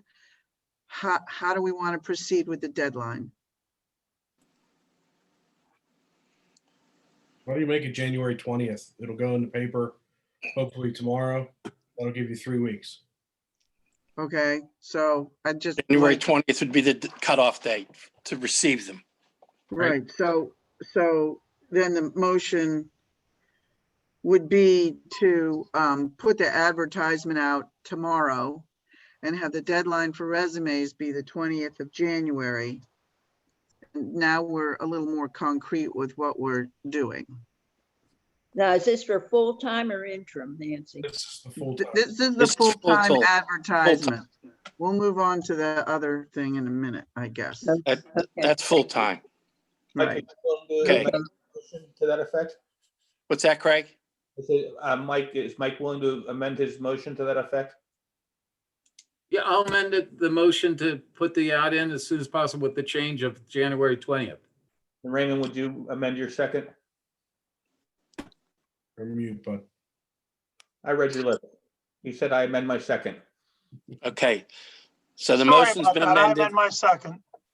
The motion's been amended by Mr. Forback. It's been amended second by Mr. Suchovich. Are there any other questions? All those in favor say aye. Aye. Aye. Any noes? No. No, Mr. Mallon. We need a roll call. roll call. Okay. Mr. President, Yes. Dr. Carpenter, Yes. Mr. Matlin, No. Ms. Provenza, Yes. Mr. Suchovich, Yes. Ms. Loalba, Mr. Forbeck. Yes. It passes 6-1. Okay. Okay, so are we still talking now about borough manager and our plan going forward? Is that the topic of discussion? As far as full-time or part-time or, Well, we need a plan and it's been suggested that we make a motion about a plan for an interim borough manager by many people. So I'd like to make that motion. to hire an interim borough manager? But now Well, I need a little help with this because I'm asking a question, Nancy. That's all I want Oh. to clarify with you. yeah, You want to make a motion yes, to hire an interim borough manager while we're advertising for a full-time manager. Is that correct?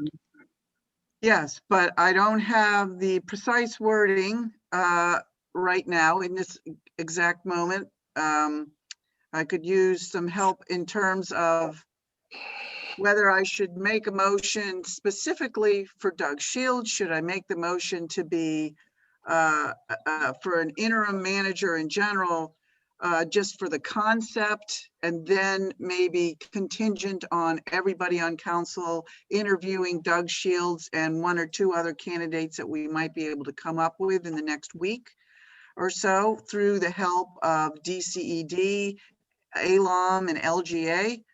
I think your motion probably should be that you make a motion to interview Doug Shields and however many other candidates anybody might bring to the table. Good.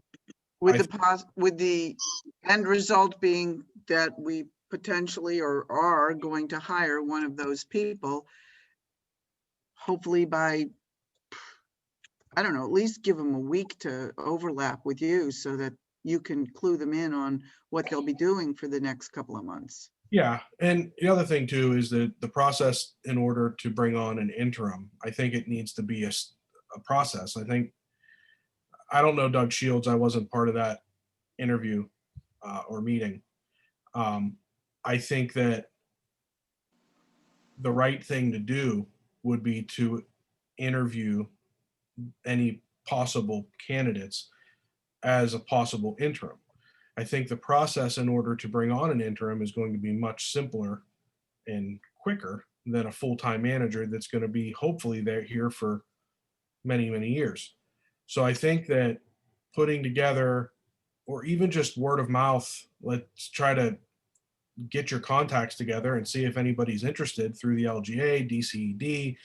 I think that it would be smart to work with, maybe Craig knows some people because he deals with all these different municipalities. Maybe Matt knows some people. He deals with all these different municipalities.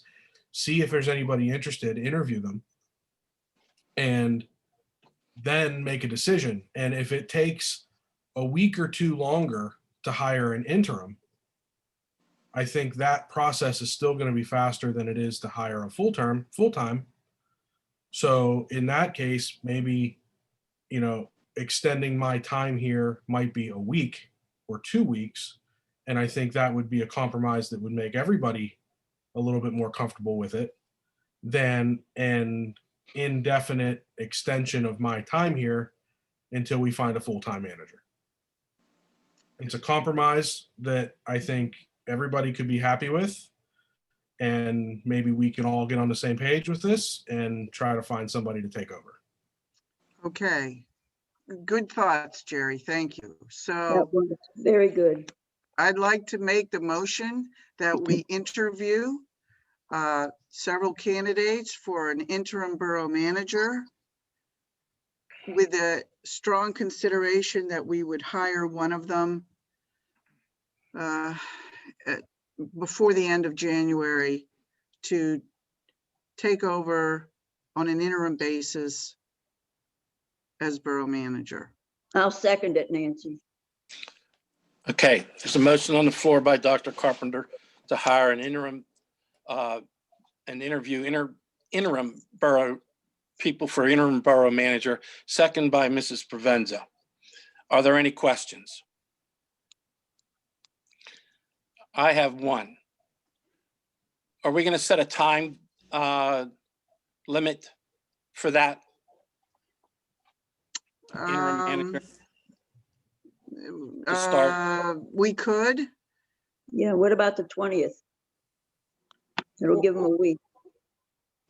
The 20th or the 15th. I don't know. Any other thoughts? Well, I just think that if you don't put the timeline on it, you're in the same boat. You may as well just stay with Jerry as the interim until you hire a full-time. That's why I'm saying, put a time limit on it. But Jerry said he was going to have a compromise, the time period. So, I mean, if whatever date you make, if it's just a week or more longer, it shouldn't be a big deal, right? So then make it January 30th. And then that way it gives you a little bit more time and it doesn't extend Jerry that much longer. I think you should probably make applications or at least identify your candidates by maybe January 20th. Maybe try to get interviews done by the 30th. And that way we have a week or two into February where I need to be hands-on with this person to get them up and running. But it doesn't extend it too far. Okay, so what I would do then is amend my motion to say interview candidates for interim borough manager and have the deadline for letters of interest be by January 20th. Yeah. At the latest. If we come up with several candidates easily before that, then that's fine. But we'd say January 20th at the latest for letters of interest for interim borough manager.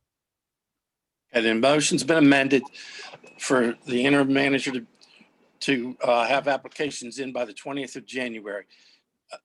Mrs. Provenza, would you amend your second? I'll amend it. Mrs. Provenza amended her second. Are there any other questions? No other questions. All those in favor say aye. Aye. Aye. Aye. Any noes? No noes. Motion passed. Okay. Okay, so we have a plan now. That's wonderful. Okay.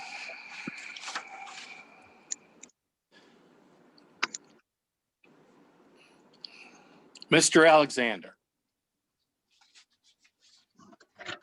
Thank you, Mr. President. I was requested to bring up a couple of items to speak on tonight.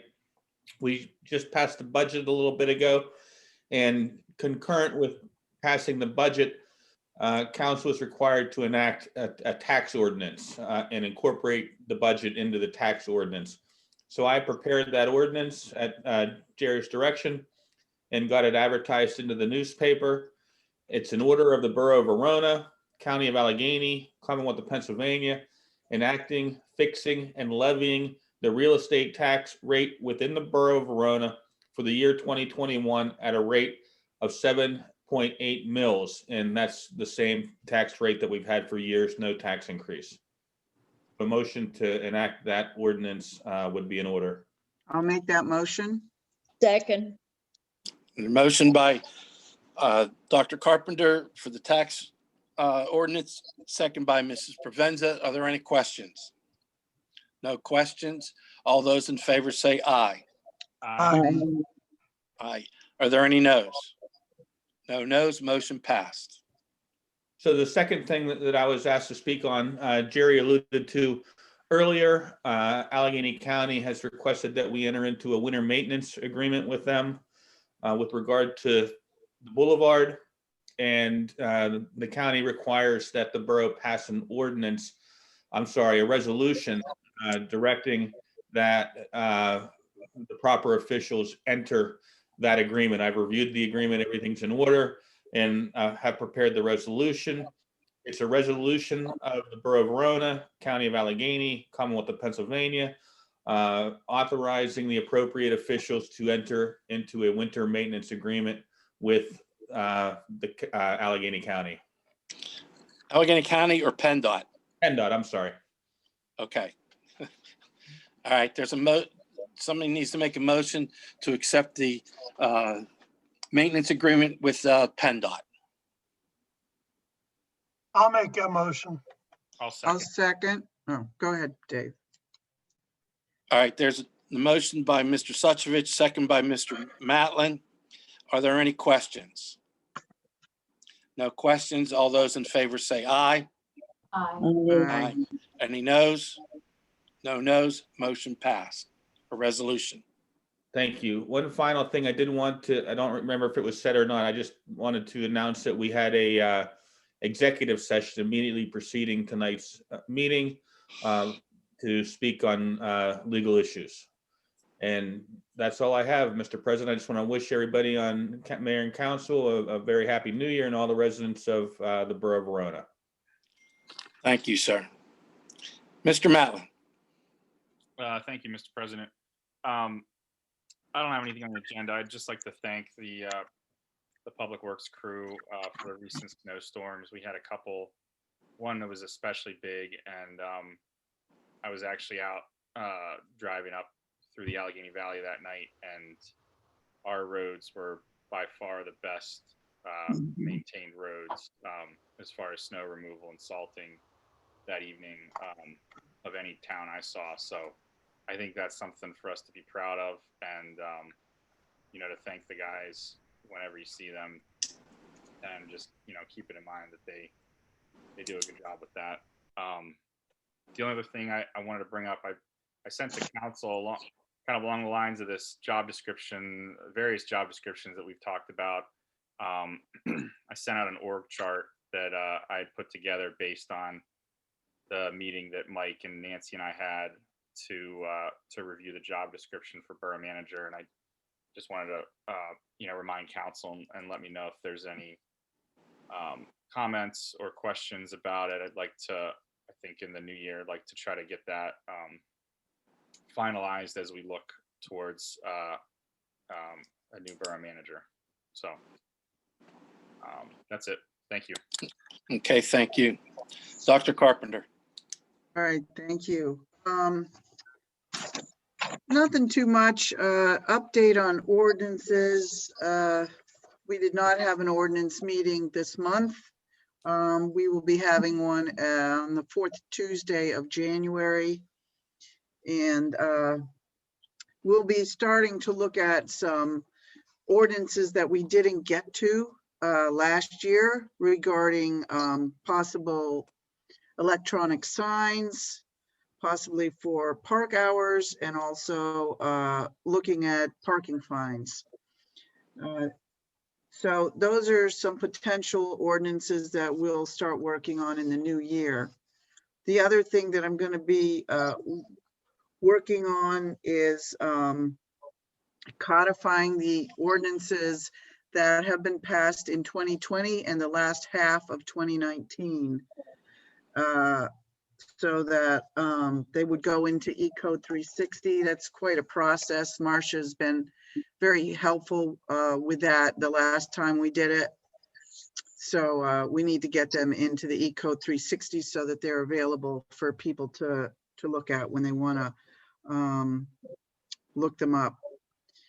And I would say, other than that, unless people have any questions or suggestions for ordinances that they want to see passed, you can either tell me now or email me and let me know.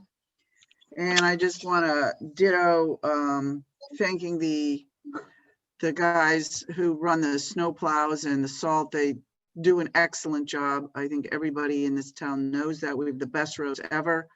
I want to thank everybody for your open-mindedness and willingness to be flexible tonight on everything we've discussed. And I want to wish everybody a happy new year.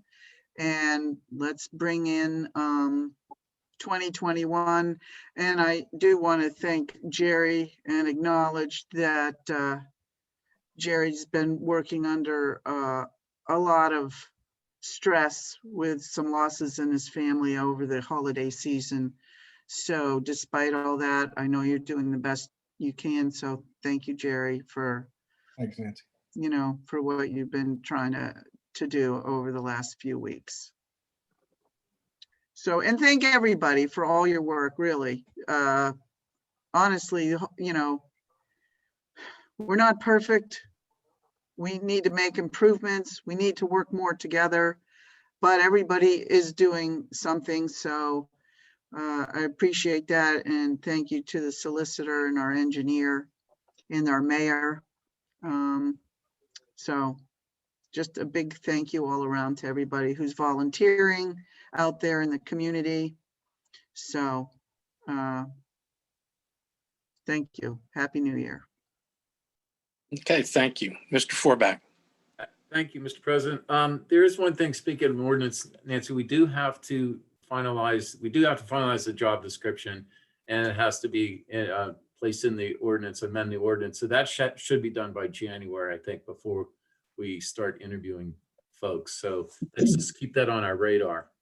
Yeah, let's get together on email tomorrow and come up with a couple of times that might work for us to meet. And you're absolutely right. Mr. Alexander will be helping with putting that into ordinance form. And I do want to say thank you to the borough crew for doing a wonderful job every year. Fantastic.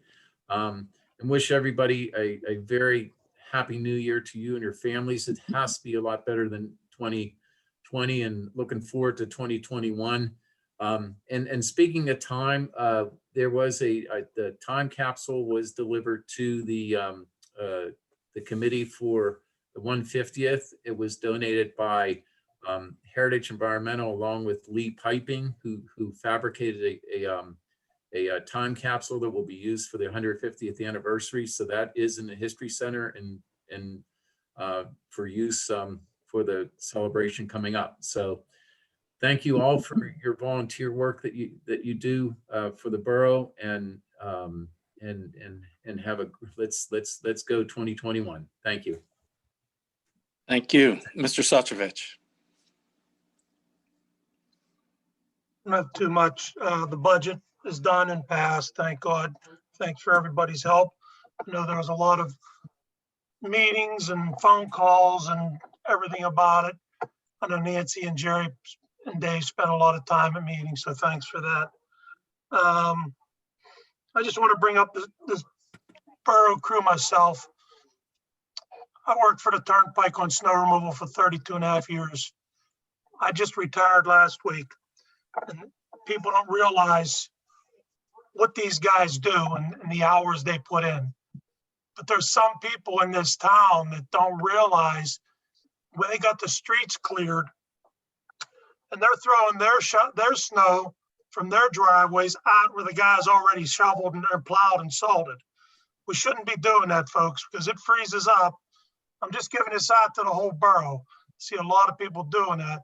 It freezes up and then the guys get complaints that the snow's not removed from the roads. So let's try to keep that in mind. Also, we took the kids around. We took Santa around for the kids. And some of our streets are pretty darn tight, really tight.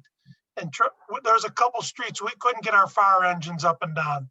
So my point being, and I know when there's snow out on the road, that it's hard to park.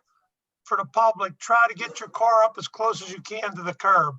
I've seen people park on angles. We couldn't, if we had an emergency going down through the streets, we'd have trouble. So just a heads up, keep the streets clean, don't throw your snow and debris out in the middle of the street, and try to get your car as close as you can to the curb. Other than that, I want to thank the street crew, and I'd like to thank everybody that's put a lot of extra time in on the budget and all their committees this year, and wish everybody a happy new year. Thank you. Thank you. Ms. Alba. Thank you, Mr. President. Currently on the Rec Board, Verona Parks and Rec Board, there are 3 board members whose terms will expire on December 31st. All 3 of the current board members expressed wishes that they would like to continue on the board and for a term of for 5 more years. That being, it's Timothy Long, Laura Jacko, and Rhea Homa. So I would like to make a motion to, should I do individually? All 3? I think you can do all 3 at one time. I would like to make a motion to reappoint Timothy Long, Rhea Homa, and Laura Jacko to a 5-year term beginning January 1st of 2021, and that appointment will expire of 12/31 of 2025. I'll second that motion. Okay, the motion was made to reinstate 3 people to the Rec Board by Ms. Alba, second by Dr. Carpenter. Are there any questions? No questions. All those in favor say aye. Aye. Aye. Any noes? No noes. Motion passed. Thank you, everyone. I appreciate that. All 3 of them have done a great. Laura and Rhea were on just this year, but their contributions to the Rec Board has been really significant, and Tim has been on there for quite some time too. So welcome, guys, back on. Also, they did have on the 18th, they did the drive-in movie, and they had about 12 cars, and the families that attended had a really good time. And also we are, to just a reminder to keep Riverbank open, on the days where the weather is decent, so the kids and families can have a place to go to. At least we have one park that's open. If that's fine with everybody, as we had suggested. Other than that, I wish everybody a really happy, healthy, safe 2021. Thank you all too for all the volunteers, our street crew, everybody on, hopefully 2021 will help us all get together, look at what we've had in the past and regroup and bring on future success to Verona. Thank you. Thank you. Mrs. Provenza. Yes, sir. Thank you, Mr. President, and good evening, everyone. I'll start with newsletter. Your newsletter should be in your mailbox in the next few days. And we are now getting ready for our spring edition, and that's going to include April, May, and June. So we are ready to start taking articles. It's never too early because it's quite a bit of work to get everything in on time. So you can send your articles to our editor, Donald Wharf, at his email address, which is veronanewsroom@gmail.com, and I will be glad to take any ads, and I can be reached at 412-828-9542.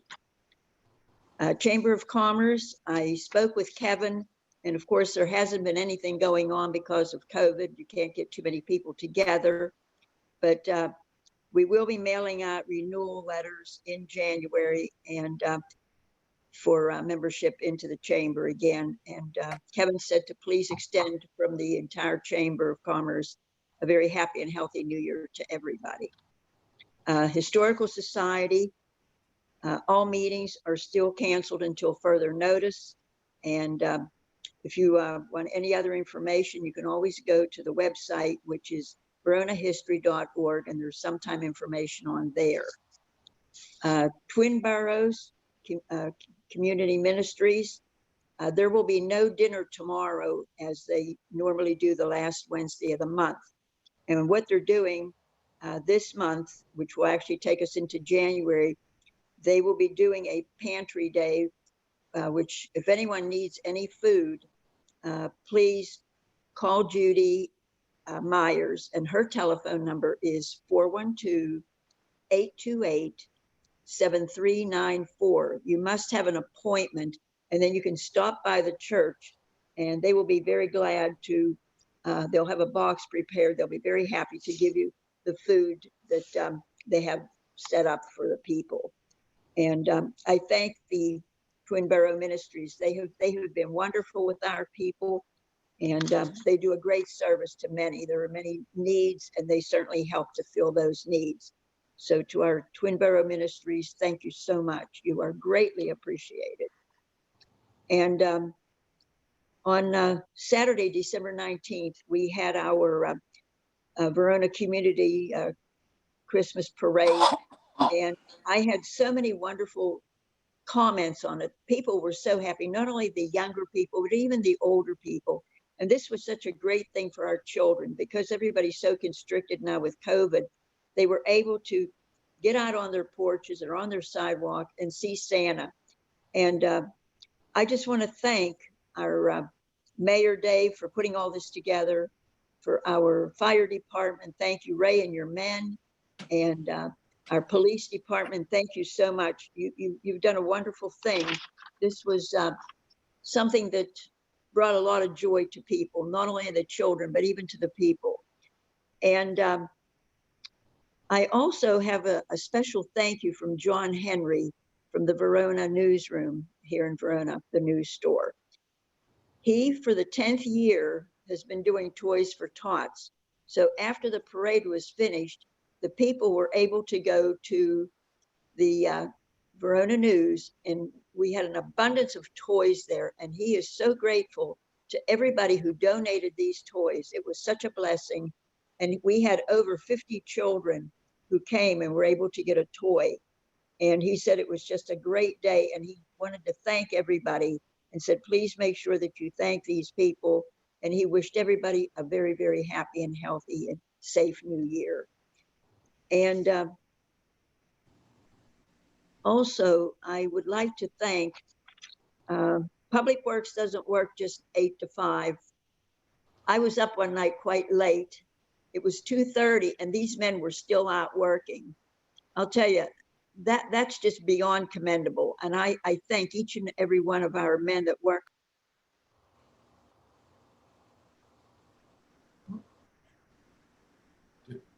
Did we lose her audio? Yeah, she's muted. Hold on, you're muted, Sylvia. Sylvia, you're muted. Sylvia, you muted yourself.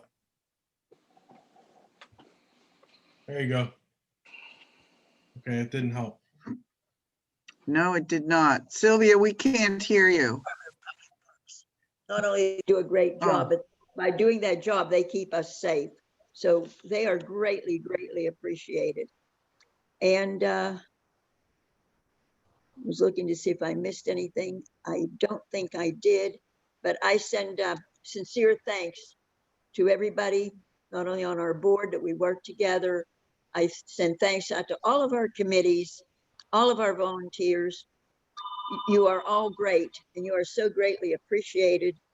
And I extend a very happy, healthy, safe thanks New Year to our board here and to each and every person in the audience. Have a wonderful, happy, healthy New Year. And Ray, congratulations on your retirement. 32 years, you've certainly earned it. That is not an easy job. You're out all hours too. So Ray, thank you very much, and warmest congratulations on your retirement. Thank you, Sylvia. You're very welcome, Ray. Well deserved. And again, to all of you, a very wonderful, blessed New Year. Thank you. Thank you, Sylvia. Okay. Are there any comments?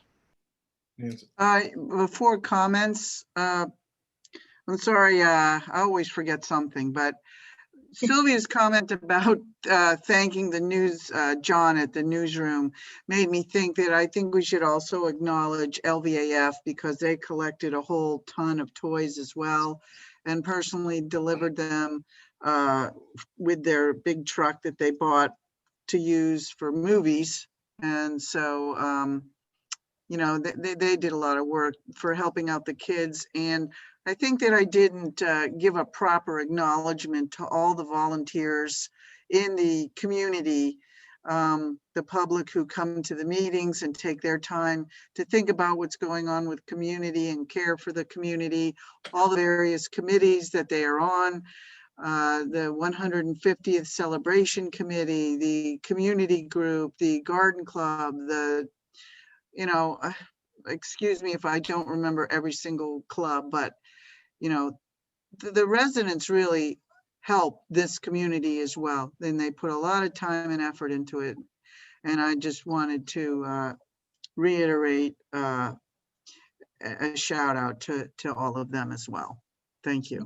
Nancy, I wasn't aware of that organization that you mentioned, so I apologize. I did not know anything about that. No problem. You just made me think of it. Thank you. You know what? I did forget one person, and nothing personal, Kimberly, but Kimberly Roller did a great job of putting together the fundraiser for our garden club, and we sold poinsettias. And I have to say a great big thank you to Kimberly. Kimberly, stellar performance. You did a great job, and I thank everyone that purchased poinsettias. I hope you're all enjoying them. Thank you again, Kimberly. Okay. Okay, Mr. Kenner, are there any comments? Yeah, I think Craig has his hand up. Okay. Say something before we go into that. You're muted, Craig. Or, oh, you're not. Can you hear me No, now? you're not. Oh, yeah. Yeah. Nancy, you said that the ordinance meeting's on the fourth Tuesday. Was that a misstatement? Is it? That was a misstatement. I meant to say Monday. Okay, we might want to think about actually moving it with the cleaning. I didn't realize that the cleaning people were only there 2 times a week. I figured they were there every night. And that the cleaning guys often waiting for us to finish up our meeting so he can clean the main room. So we might think about moving our night or moving the cleaning night. We can talk about that at our next meeting because our next meeting will be on Zoom. But my recollection is the guy during our meeting would just come in and get his vacuum cleaner and go about his business. But I'm certainly open to looking at other times or days if you want to do that. That's no problem. Just to have the new cleaning people come. Tuesday and Friday, yeah. That's true too. That'll be easy. Thanks, guys. That's all I had. Sorry about that. No, thank you. Thank you for suggesting that. Thank you. So for public comment, the first one is Dawn or Rhoda War for Baby Bill.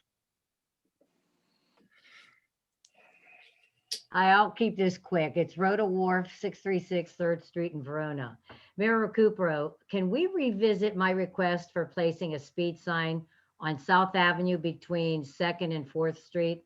We discussed this a couple meetings ago. I'm not reading lips. You're on. You must be muted. You're muted. Dave, you're muted. You're muted, yeah, Dave. There you go. didn't want my dog barking, that's why I'm mute. I did put in the budget for a electronic sign that runs by solar. So as soon as first of the year comes, I'll make sure that we get another one and we can float that around town. Don't we have to, Dave? There's one on the boulevard coming into town. Yes, there is one on the boulevard, but I put in the budget for another one so we could move it, different. Okay, how about just a black and white sign that says 15 miles per hour? You have to pass an ordinance to make that valid. Yeah, the street. I mean, I'm sure we have some extras in the garage. Yeah, Gary, I mean, can Dave, you you could look look into into it? that to have them set one up. Yeah, I don't see an issue with that. I'll talk to AJ in the morning. Oh, thank you so much. And Nancy, I don't know if this should be, directed to you, but Verona has an ordinance stating that all households should or must visibly display their house addresses. And many homes are not abiding by this ordinance. When I'm doing Meals on Wheels, there's a lot of homes that are not, posting or putting up their numbers. So can I suggest that the council authorize sending maybe a letter to all the Verona households stating this ordinance, and then the possible negative consequences in the case of an emergency when houses can't be identified? I mean, this could be very serious. How about writing an article in the newsletter? I will definitely write an article in the next newsletter, but it sure, wouldn't hurt to have a letter sent maybe. And also with that letter being sent, if we could also add storage of garbage. We have had reported reports about infestation of rats, even on 3rd Street. And I think it's imperative that all residents store their garbage in garbage cans and not just in plastic bags, because too many animals are getting into it. And not by securing their garbage, then it becomes litter, which is really susceptible to a fine. So could these 2 items maybe be put in a letter and sent to the residents? Yeah, that's probably something maybe for Mark to take care of. I'll talk to him or Jerry or whatever. We will definitely figure out something. Thank Those you. are 2 very important things. And like I said, we'll put articles in the next newsletter to reinforce perhaps the letter that you'll be sending out. Okay. Okay. Okay. Thank you for listening and considering my comments. Thank you so much. Happy New Year. Thank you. You have, same to you, Rhoda. That, Okay. that requirement for street numbers on your visible on your doorway is now also in the International Property Maintenance Code. So it's universally required in Pennsylvania. Next on the list is Jessica Verone. Hi, everybody. Jessica Verone again, 722 Bruno. So I think I just want to make a couple comments. The process to hire a borough manager has really only just started. And based on tonight's meeting, I'm a little worried about how smoothly the process is going to go. I think that if all of the council members can work together and be on the same team, I know that you're going to be able to select a candidate who's a good fit for the whole town. And I'm really hopeful that you all can start to work together as that team and make sure that everyone's included on conversations and plans and whatnot. I don't think the person that is going to fill this role needs to, quote unquote, know Verona. I think they need to understand the public process. I think they need to have a passion for public and administration, be interested in moving us forward as a community, and have the ideas and energy to do that. I don't think they need to be from Verona or necessarily have, a lot of experience working in this town. Sure, we're unique, but there are a lot of towns that are similar to Verona, and this experience is universal. So I don't want us to, I hope that we're not going to narrow our field in that way. I also think that it's time to take a chance. We decided to take that chance when council agreed to hire someone full-time. That's a change from what we've been doing. And in my life, I found that the biggest risks often come with the biggest return. So don't be afraid of taking a risk and you're making your decision about who to hire, or even when hiring that interim manager. I heard people say it's too much of a risk to hire somebody that doesn't know Verona. Well, I think that, with that risk could come some amazing benefits. I also heard tonight that there are many constituents who feel differently from the folks that were on the call tonight who spoke up in favor of an interim manager or in favor of Doug Shields directly. And I would be glad to hear from those people. I have not heard from those people. They haven't called into the meeting. I would encourage them to do so. I would encourage them to speak up or write a letter if they can attend so that we can hear these diverse opinions. Otherwise, I'm not hearing them. I guess maybe Mike, you are, but the rest of us aren't. And it would be really helpful for us to know what other people are thinking. So I'm really, once again, impressed by all the residents who took time to dial in tonight and share their concerns. I think this is, again, a sign of a really healthy and growing community. So Happy New Year to you all. And thanks to all of you on council for your year of service to the community. All right.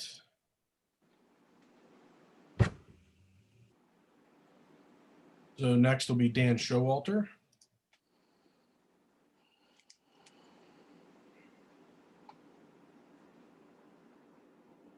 You should be good, Dan. Dan? You there, Dan? Dan, we can't hear you.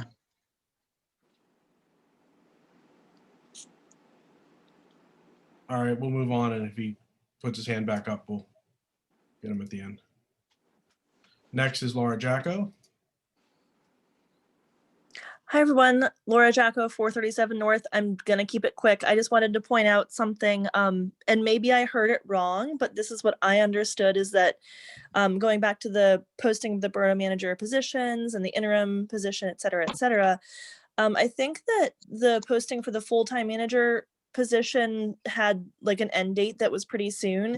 But I think if we're getting an interim manager, we could probably extend the posting of the borough manager date and how long we're taking applications for, because I think that the idea with the interim manager is one of their job duties would be to help us find a good and qualified applicant. So I just wanted to point that out because I think that the job posting for a full-time manager was approved before the interim position was. So did I get that correct? And if so, I just think it's something that we should go back and revisit the dates on that. That's it. Laura, you were correct on that. When I spoke with Mr. Shields, he said that that would be one of his first priorities, to search out a borough manager, a full-time borough manager. And he said you probably wouldn't even possibly need to pay for an ad, he said, which would save you some money right there. He has a lot of strong connections. He knows a ton of people and could give us many choices. So yes, you were correct in what you heard. I don't remember it precisely that way, though. What I remember in speaking with him saying is that he could assist us with finding a borough manager, not that he would just go and find one. It would be us who needs to consider who we're going to hire. And also, I still would suggest that we put an ad out in addition to any help that Mr. Shields or any other interim borough manager could give us. I'm not opposed, Nancy, I'm not opposed to putting out the ad at all. But when I spoke with him after everybody else had spoken to him, I said to him, would that be one of your first priorities to help? Yeah, to help us, but not to do it on his own, not to do it by himself. That was the most furthest thing from my mind. Absolutely not. No, he would help us. And if I phrased it incorrectly, I stand corrected. No, he would help us. No, absolutely not. No. So I just wanted to clarify that. Just speaking about that ad real quick, we're going to put that in various media, right? Not just a newspaper. Correct. Yeah. Indeed, and places like that, social media, various things. And you can always extend the amount of time if you don't get strong resumes in the time period that you have listed there. You can always extend the amount of time that you're going to accept resumes. Right. That's why we have that open until filled. Are there any other comments? Yeah. Tricia Walter. Good evening again, Council. Trish Redzeck Showalter, 440 North. I wanted to ask Council, specifically our Council President, what is the best means to engage with you, and also what type of response time can we typically expect? When I have a proper answer for your question, I'll respond. I don't like to just respond just to respond. So from now on, if I don't have a proper answer for you, I'll call and tell you back, I don't have an answer at this time. Okay? Thank you. You're welcome. Okay. Next is Vince Flota. Hi, Vince Flota, 323 Penn Street. I just want to thank Nancy and all the local businesses that helped us collect. Well, Nancy for bringing it up. I completely forgot about it. But the LVAF put donation boxes in 11 local businesses, and they were collecting toys for our toy drive since right before Thanksgiving. And we got about a half of a U-Haul truck full of toys. and we delivered those to local families all the way from Oakmont, Verona, Springdale, Penn Hills. I think there was one house in Wilmerding, but it was about 35 kids in all and 11 different local families in the area. And they all loved all the things. And I just wanted to thank the community for helping us provide for these families that needed help. Thank you. All right. Next, Dan Showalter's hands up. I think maybe he got it figured out here. So go ahead, Dan. Hey guys, can you hear me? Yep. Okay, sorry. When you guys called on me, I was actually at that very moment emptying my daughter's potty. So first thing I would like to say to Mayor Dave, thank you for your service this past year. I know you've had a really rough health situation, and you have not let that interfere with your duties to the best of your abilities. So I'd like to thank you very much for that. And I will have the Santa suit down to the cleaners sometime this week. I keep blanking on it, so my bad. Also, I would like to personally apologize to Ray. In my statements earlier in the meeting, I lumped you in with a group of people. I made assumptions. And when you make assumptions, you're making a out of you and me. So Ray, I want to apologize. I overstepped my bounds and put words in your mouth. So I'm sorry for doing that. So anyways, No problem. Thank you very much, guys. And you have a good night. No problem. Thank you. Thanks. Hey, guys, I know we're at the end of the meeting, but Craig, we were gonna clarify the thing about the sunshine law and discussing things over email.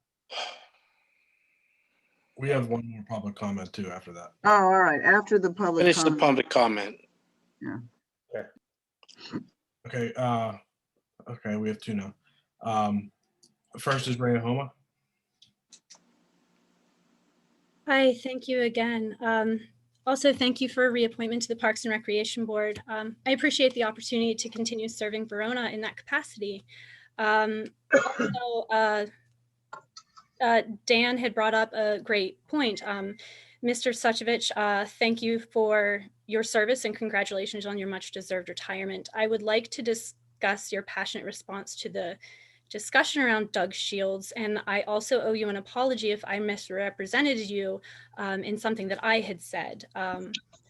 You seemed very upset that the constituents think that you are against Doug Shields. Are you saying that you are with your constituents and do support him? I'm not saying I'm with or without him. I'm saying that I never said a word one way or the other, and people put words in my mouth. I apologize for that. From my understandings, I was under the understanding that Doug Shields did not have the majority, and so the 4 people then would have included you. That's how I came to that. There was never a vote on it. There was never a discussion on it. Oh, I There did not was an realize there was a invitation. discussion. I thought that absolutely had been discussed. So that's disappointing if it hasn't been discussed. Thank you. There for was an invitation though to meet the gentleman, and There was an invitation, and I was told due to the Sunshine Act that I shouldn't be there, and that's why I was not there. yeah, I don't know who told you Well, that. I Or can show you in the email.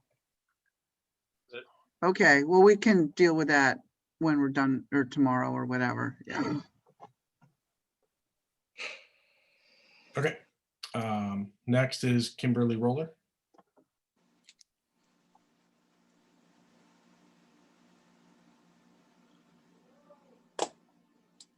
Hello again, Council. Apologies for the children's TV show in the background. So one thing I just kind of want to, comment about, and I obviously don't want to beat a dead horse, but, I will say that I'm pretty disappointed in this council for trying to vote on something that not everybody on the council has had the opportunity to discuss. Mr. Carthy, I heard you loud and clear when you responded to Mr. Matlin specifically, and you said you have a problem with me. I think that was pretty inappropriate, and I really just want to kind of call you out on it, because I think that as a group, you're supposed to be the president of the Verona Borough Council, and it is your job, sir, to not pull back end handshake deals, with things that are going on in the council. And to be honest with you, that's kind of what some of this has felt like, which is probably why you're getting some very angry constituents on these Zoom calls, because it sounds like there's an agenda that not everybody on this council or not everybody in the borough is aware of, but certain people of this council are very aware of. And maybe I'm reading it wrong. Maybe I've watched too much CSI. I don't know what the answer is, but I think that what you're doing sounds like gentlemen's handshakes behind closed doors. And I'm not personally okay with it.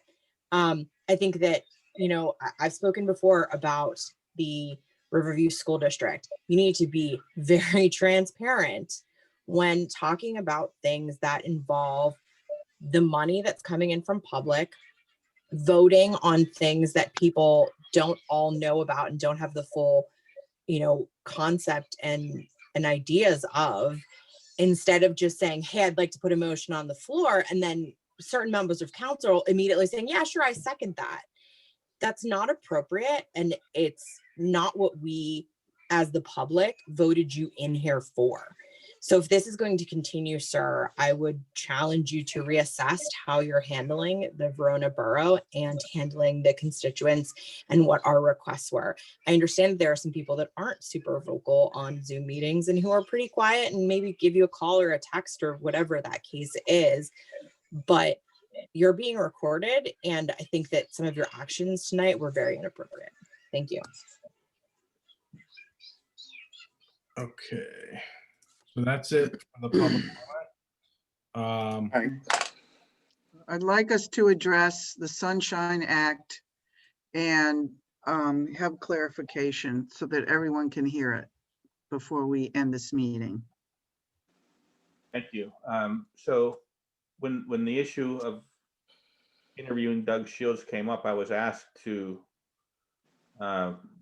give my opinion on that. And I was asked to give my opinion on the Sunshine Act on a few different occasions, but I wrote a lengthy opinion on one of those, and I think it was the one regarding Doug Shields. And it talks about what you're allowed to talk about in executive sessions and what you're not allowed to talk about in executive sessions. But certainly, you can talk about personnel matters in executive session, and the hiring of a borough manager or an interim borough manager is a personnel decision that can clearly be talked about in an executive session. What can't be done in an executive session is deliberation on non-executive session topics.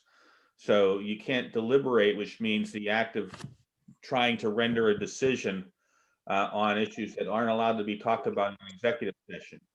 But even personnel issues or legal issues or collective bargaining issues, while you're allowed to talk about those in executive session, you're allowed to deliberate to a certain extent. You still have to, when you make a decision, that decision is still made in public. The hiring of any individual is still made in public. The ratification of a collective bargaining agreement is made in public.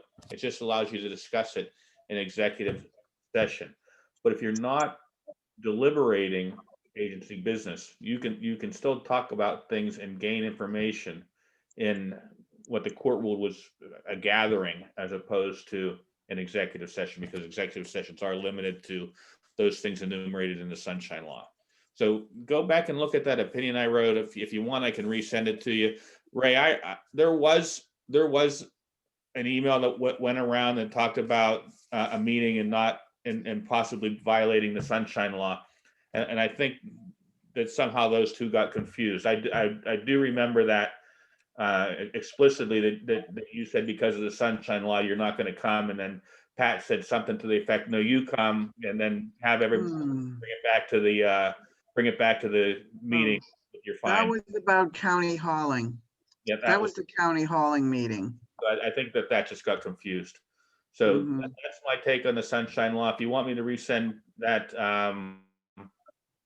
that opinion, I'd be happy to do so. So just for clarification, what you're saying is for us to all meet as a council with Doug Shields, that for a meet and greet or whatever you want to call it, we can do that. 100%. Okay, and then the only obligation that we have is to tell the public at the next public meeting that we had a meeting with Doug Shields and talk to him about possibly being interim borough manager or whatever. And you're also saying that if we have a topic that we're discussing in email, we can actually do that email discussion as long as it has it's exec session type topics, and then we bring it back to the public. As long as you're not deliberating. If you're just putting information out there, you can absolutely put email communications out there. Okay. All right. Thank you for that clarification. You bet. My pleasure. Okay. I want to wish all of you a happy new year. Thank you for everything and all the hard work, you and all the public, and hope 2021 is better than 2020. And with that, I need a motion to close this meeting. I'll make a motion, Pat. Motion made by Ms. Provenza to close the meeting. Second by Mr. Suchovich. Are there any questions? No questions? All those in favor say aye. Aye. Aye. Everybody. This meeting is adjourned. Happy Have a New good Year. New Year. Happy New Year, everybody. Good night. Night.